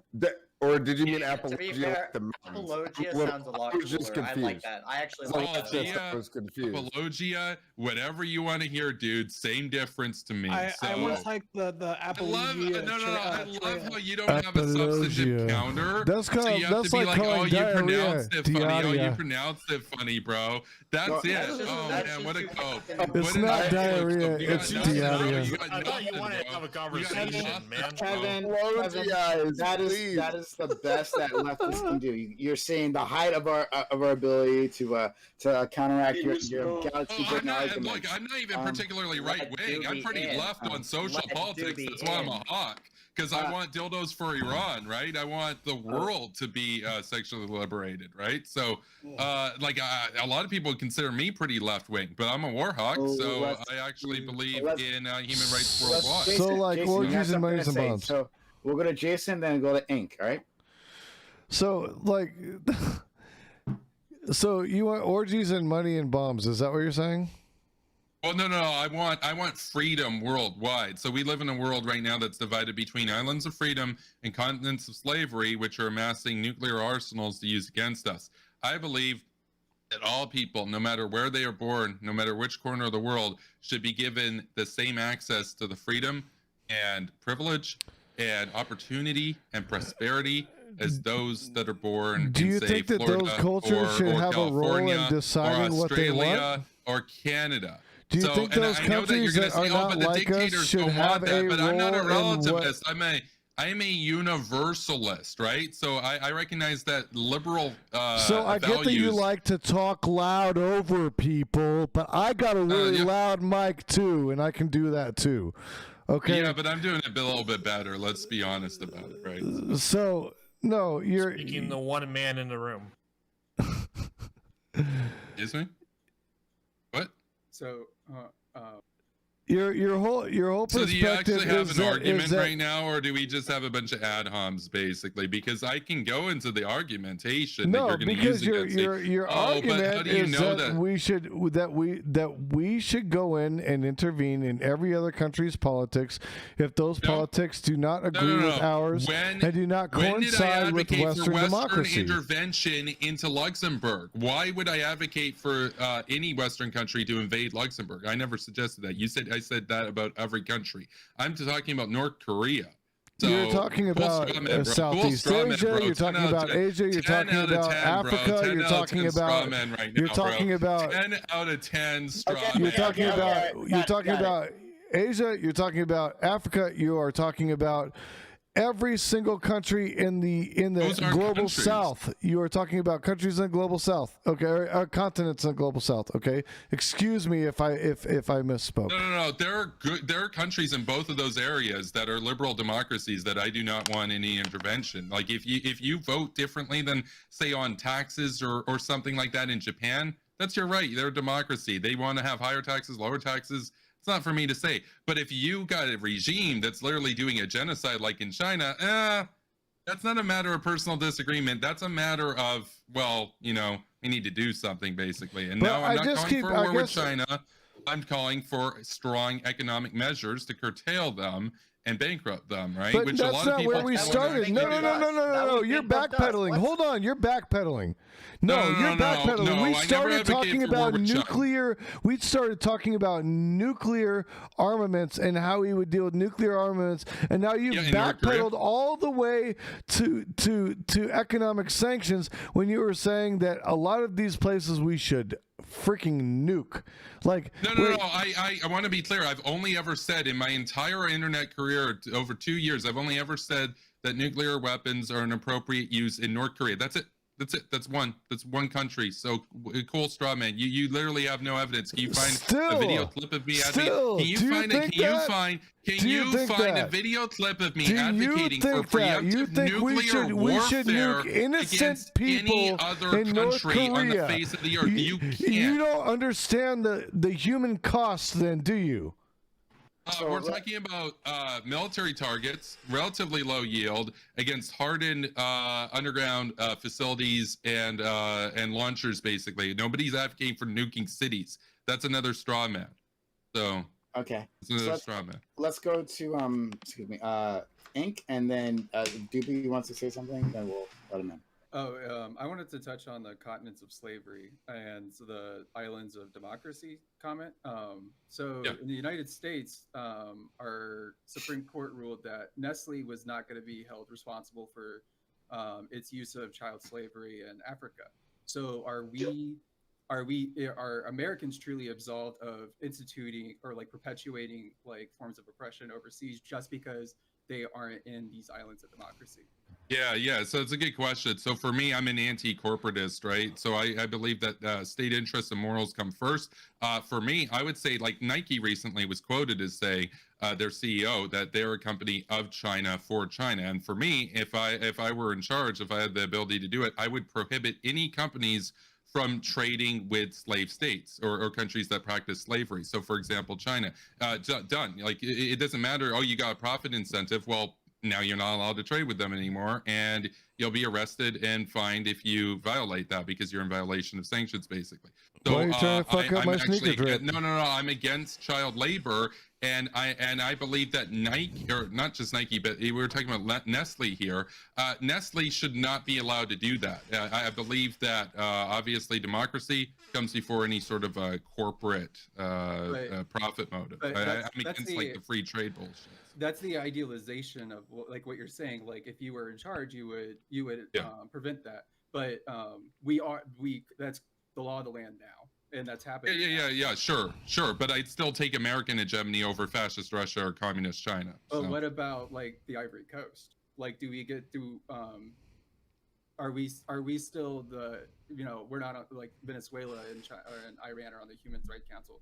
Do we belong on the Human Rights Council even though we're using slavery for chocolate milk? It's degrees of magnitude, right? I've got criticisms of America for sure. There are things that I'd like to reform in America and Canada, but compare that to fascist Russia, Iran. It's not close. That's a false equivalence. It's not even close, right? But It's not to say that the West is perfect. It's just if fascist Russia is at a 100, the West is at like a 2. So it's degrees of magnitude, right? In terms of that which there is to criticize. So in Russia, right, if you write, the political code of Vladimir Putin in the snow, it gets that's how they get the snow on that street like paved over, right? Like there's a lot of you can't have a lot of verbal public political dissent against the government. Yeah. In the United States, we recently reclassified extremism as to include anti-American sentiment. Oh, can't see. You can't see. There's already a huge social unrest, particularly You funny as historically. fuck, bro. So, do you think? He got me on It's one. not even a do you think. We are essentially criminalizing we're beginning to criminalize the dissent of the state, like how we were in the Red Scare. And No, that's pretty hysterical. That's pretty hysterical. Do you think that's hysterical? Yeah, no. I've been talking a lot. We'll let somebody else respond. Kobe, Yes, the law you're referring to is in no way, shape, or form comparatively making criticism of America illegal in the way that criticizing Putin is illegal or criticizing Turkmenbashi is illegal in Turkmenistan. You're referring to a law in which domestic terrorists are going to be more heavily prosecuted.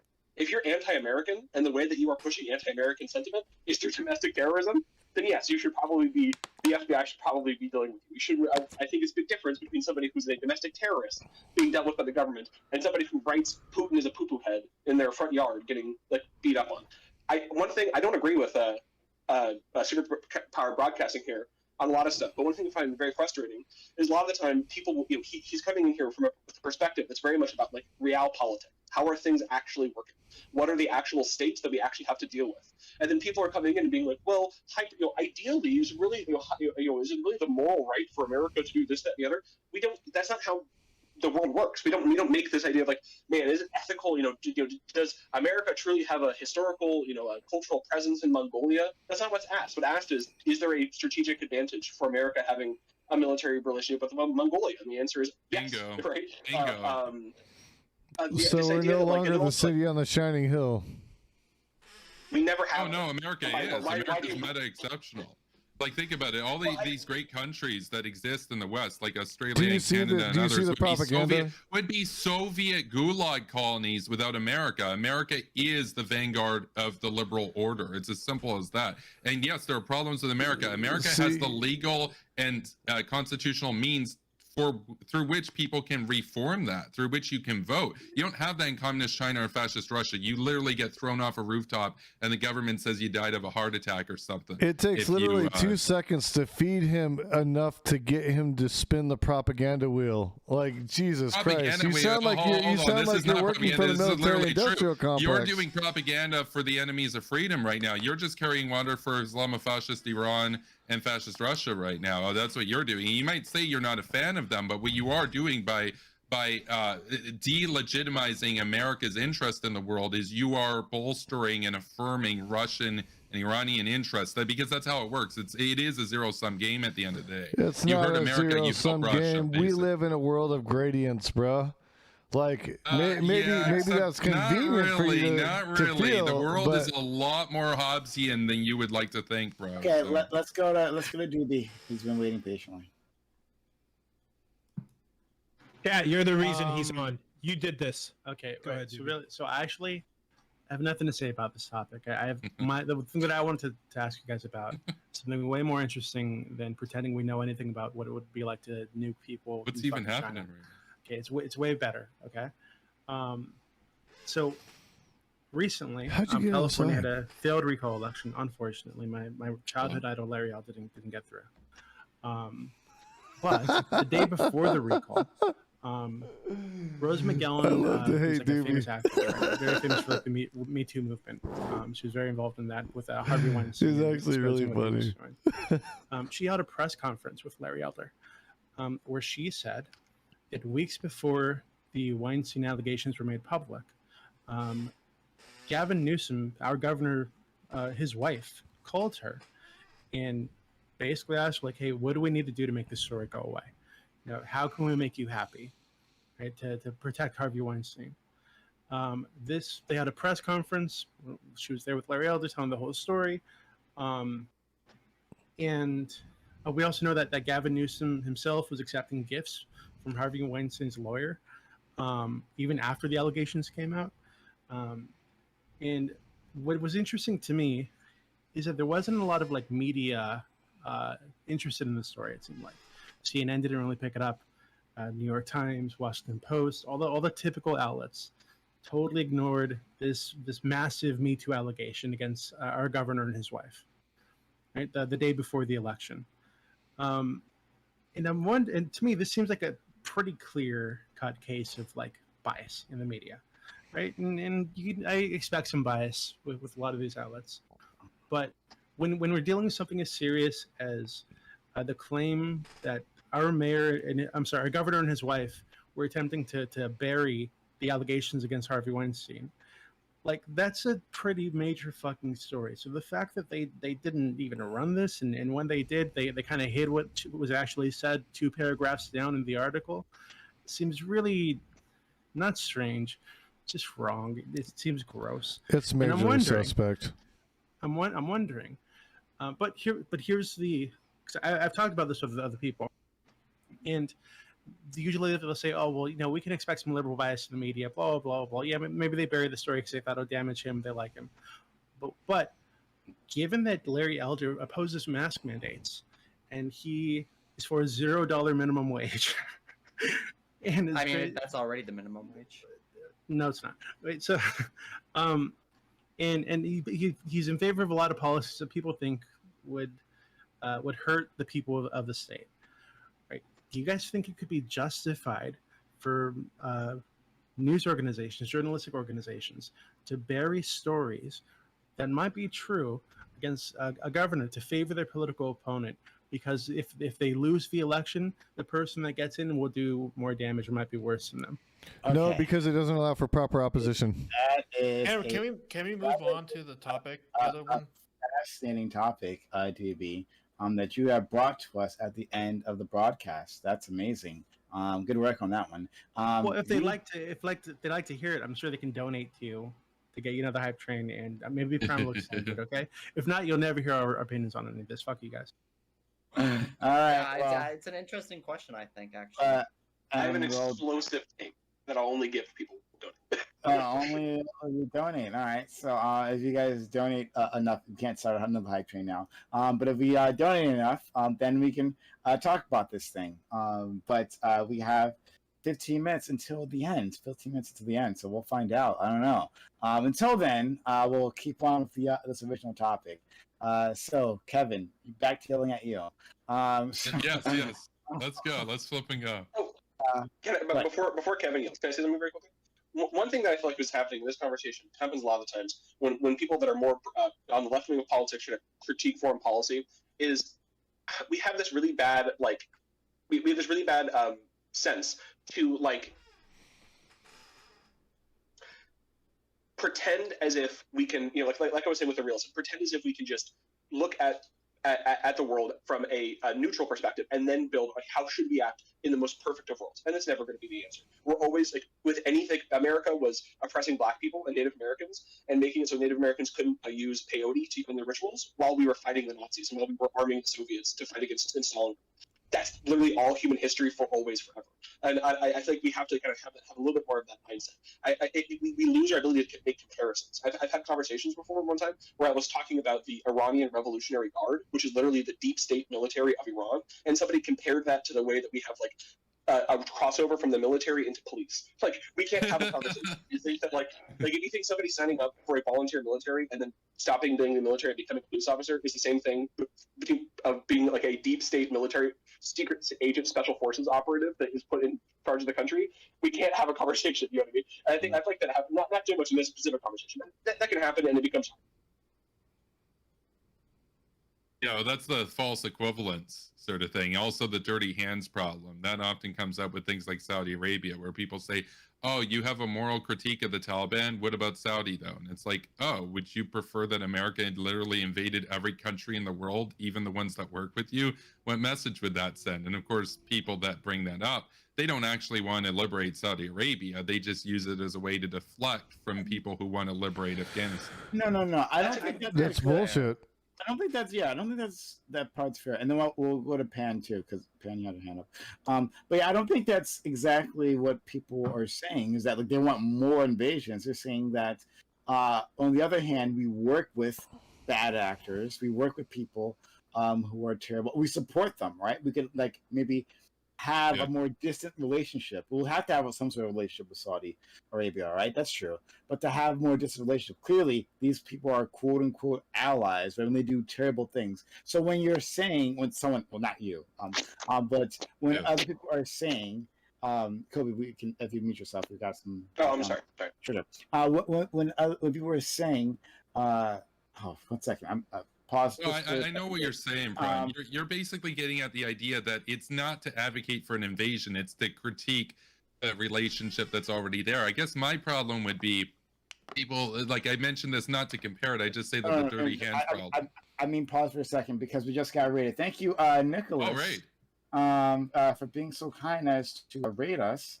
Again, you rated us last night. I need to get to know who you are, Nicholas. I don't know, for some reason it's not popping up in chat. But according to Streamlabs, we've been rated with 158 people, so I'll just trust that. Hey, thanks, Streams, for rating me with 3. That's rock and roll. We're a small little channel. We're happy to have you all right here. If you want to go ahead and hit that follow button, I do dabs for follows. Also, it will help us hit our 100 mark, which gets me to do a stream without my hat on. I know it's not much, but it's something, and we love you. Thank you for joining us tonight. Thank you very much. It's a lot of fun. So thank you. But I'm not actually sure if I did get rated. Now I'm like a little confused. It's like, all right. I'm not sure if I actually did get rated. Weird. All right. Whatever. That's like some weird ass error. But yeah. So I'm saying it's the relationship. Yes, that relationship that people are having. That the U.S. is having those countries is not asking for more invasions. It's saying the hypocrisy between the two, that we don't actually give a shit about human rights.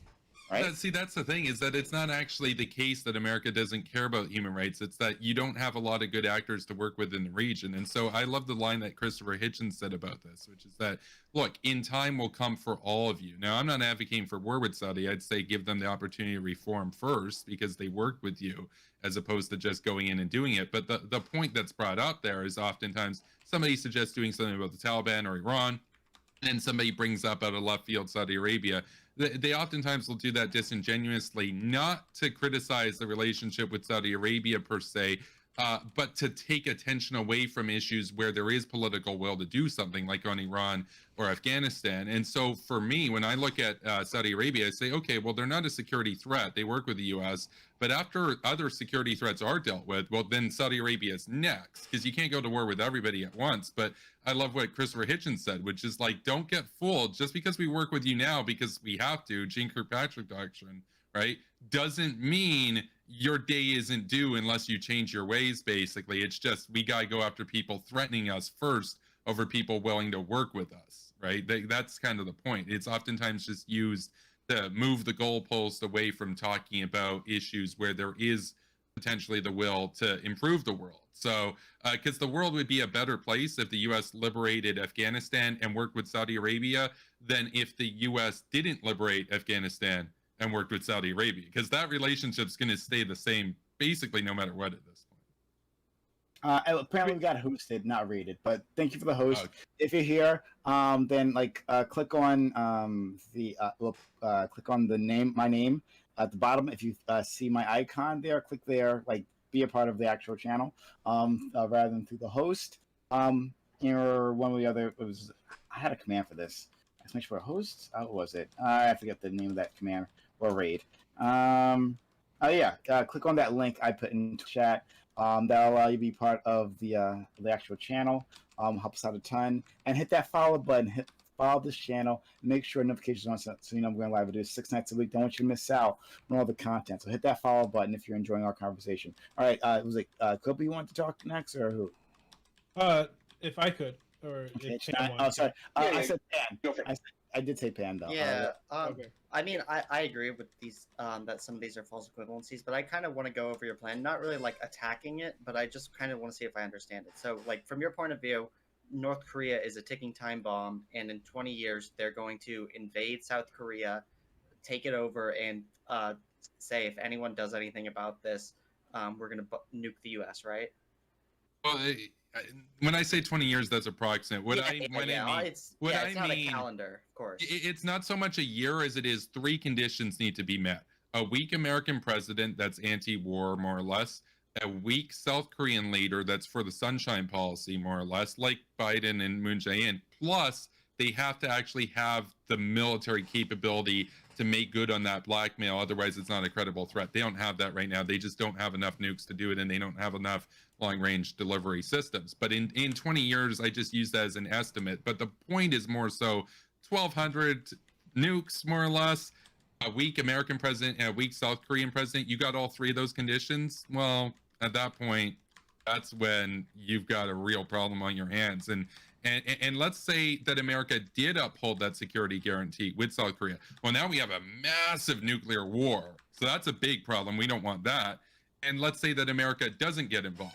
Well, now America doesn't get nuked, but now South Korea is occupied by a regime that murders 15% of its own people in a few years, starves them to death in the 90s because they don't want to have to do what the world advises on human rights. So that's a horrible situation. So there is no good alternative to this.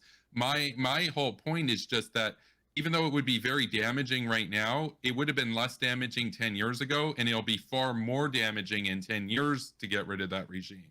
And we're going to get to a point where we can't get rid of that regime because they'll be status quo like Russia. Nobody's suggesting getting rid of Putin. It's not because Putin isn't a bad guy.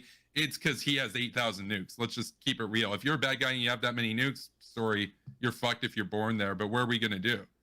Right? In the world? So. The thing, earlier you said that Putin, he's not going to nuke anyone because he wants to keep his, money and stuff and doesn't want to risk war and stuff. Why would a similar thing not apply to Kim Jong-un? Who, he's not obviously as rich, but he's got basically a slave state to work for. No, I agree with you. He doesn't want to nuke anybody. Understand, these nukes are not there to nuke America. They're there to blackmail America with the threat of being able to nuke. I get that, but why would he risk it? Because you said that if on the off chance, let's say, I don't know, if that we do, withhold our, or not withhold, but live up to our pact with South Korea. Yeah. Then it's over. He would lose everything. So why would he take that risk? He would take that risk if he felt that risk was very low. Because keep in mind that his grandfather took that risk too, almost lost everything in 1950 by doing the Korean War and invading the South. Now, he managed to pull through and survive. But the thing is, for Kim, that regime, when they say that they want reunification, that's not just propaganda to feed to their own people. They're dead serious about it, and about 10 to 15, upwards of 20% of the South Korean population, when polled, is sympathetic towards the North in that endeavor because they see the South as a cesspool of race mixing, of liberal degeneracy, this kind of thing, and they support the Sunshine Policy because they see the North as a vanguard of traditional values, as a more Korean guardian of traditionalism and whatnot. And so there's a conservative base in South Korea that's actually sympathetic towards Pyongyang and that regime, which is obviously they're not only economically left wing, but socially they're very conservative, and that resonates with them. These are people who want America out. These are people that want THAAD out. It's not because they don't view the North as necessarily a military threat to the South. They just don't sympathize with the South particularly very much. And when polled, about 10% said that they would actually aid the North in a war. So we're in a situation where Kim has some support in the South, believe it or not. Kim also, he's not going to do this if he thinks that America would defend the South. He's going to do this basically in that perfect storm where you have a weak leader in the South that says things like, we want to get closer to our brothers in the North, like Moon Jae-in. And you have a weak American leader who's like, we need to pull out of the world because we've been there too long.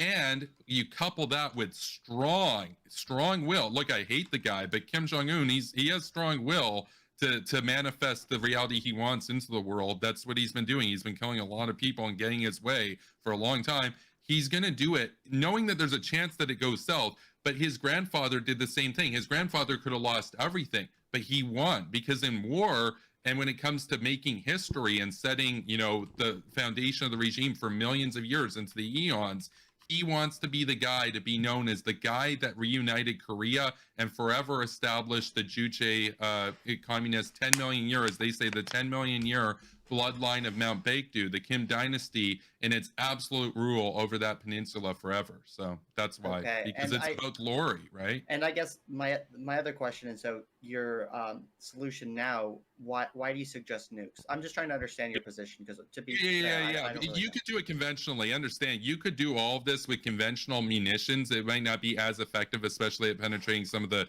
really buried stuff that they have. The reason why I say nukes first as a possible solution. By the way, John Bolton has also agreed with this. He said all options are on the table. All options doesn't mean stop name dropping John Bolton. That is that's so stupid to drop his name. That's no. If you think it's stupid, you should actually read a little bit about international relations and then get back to me.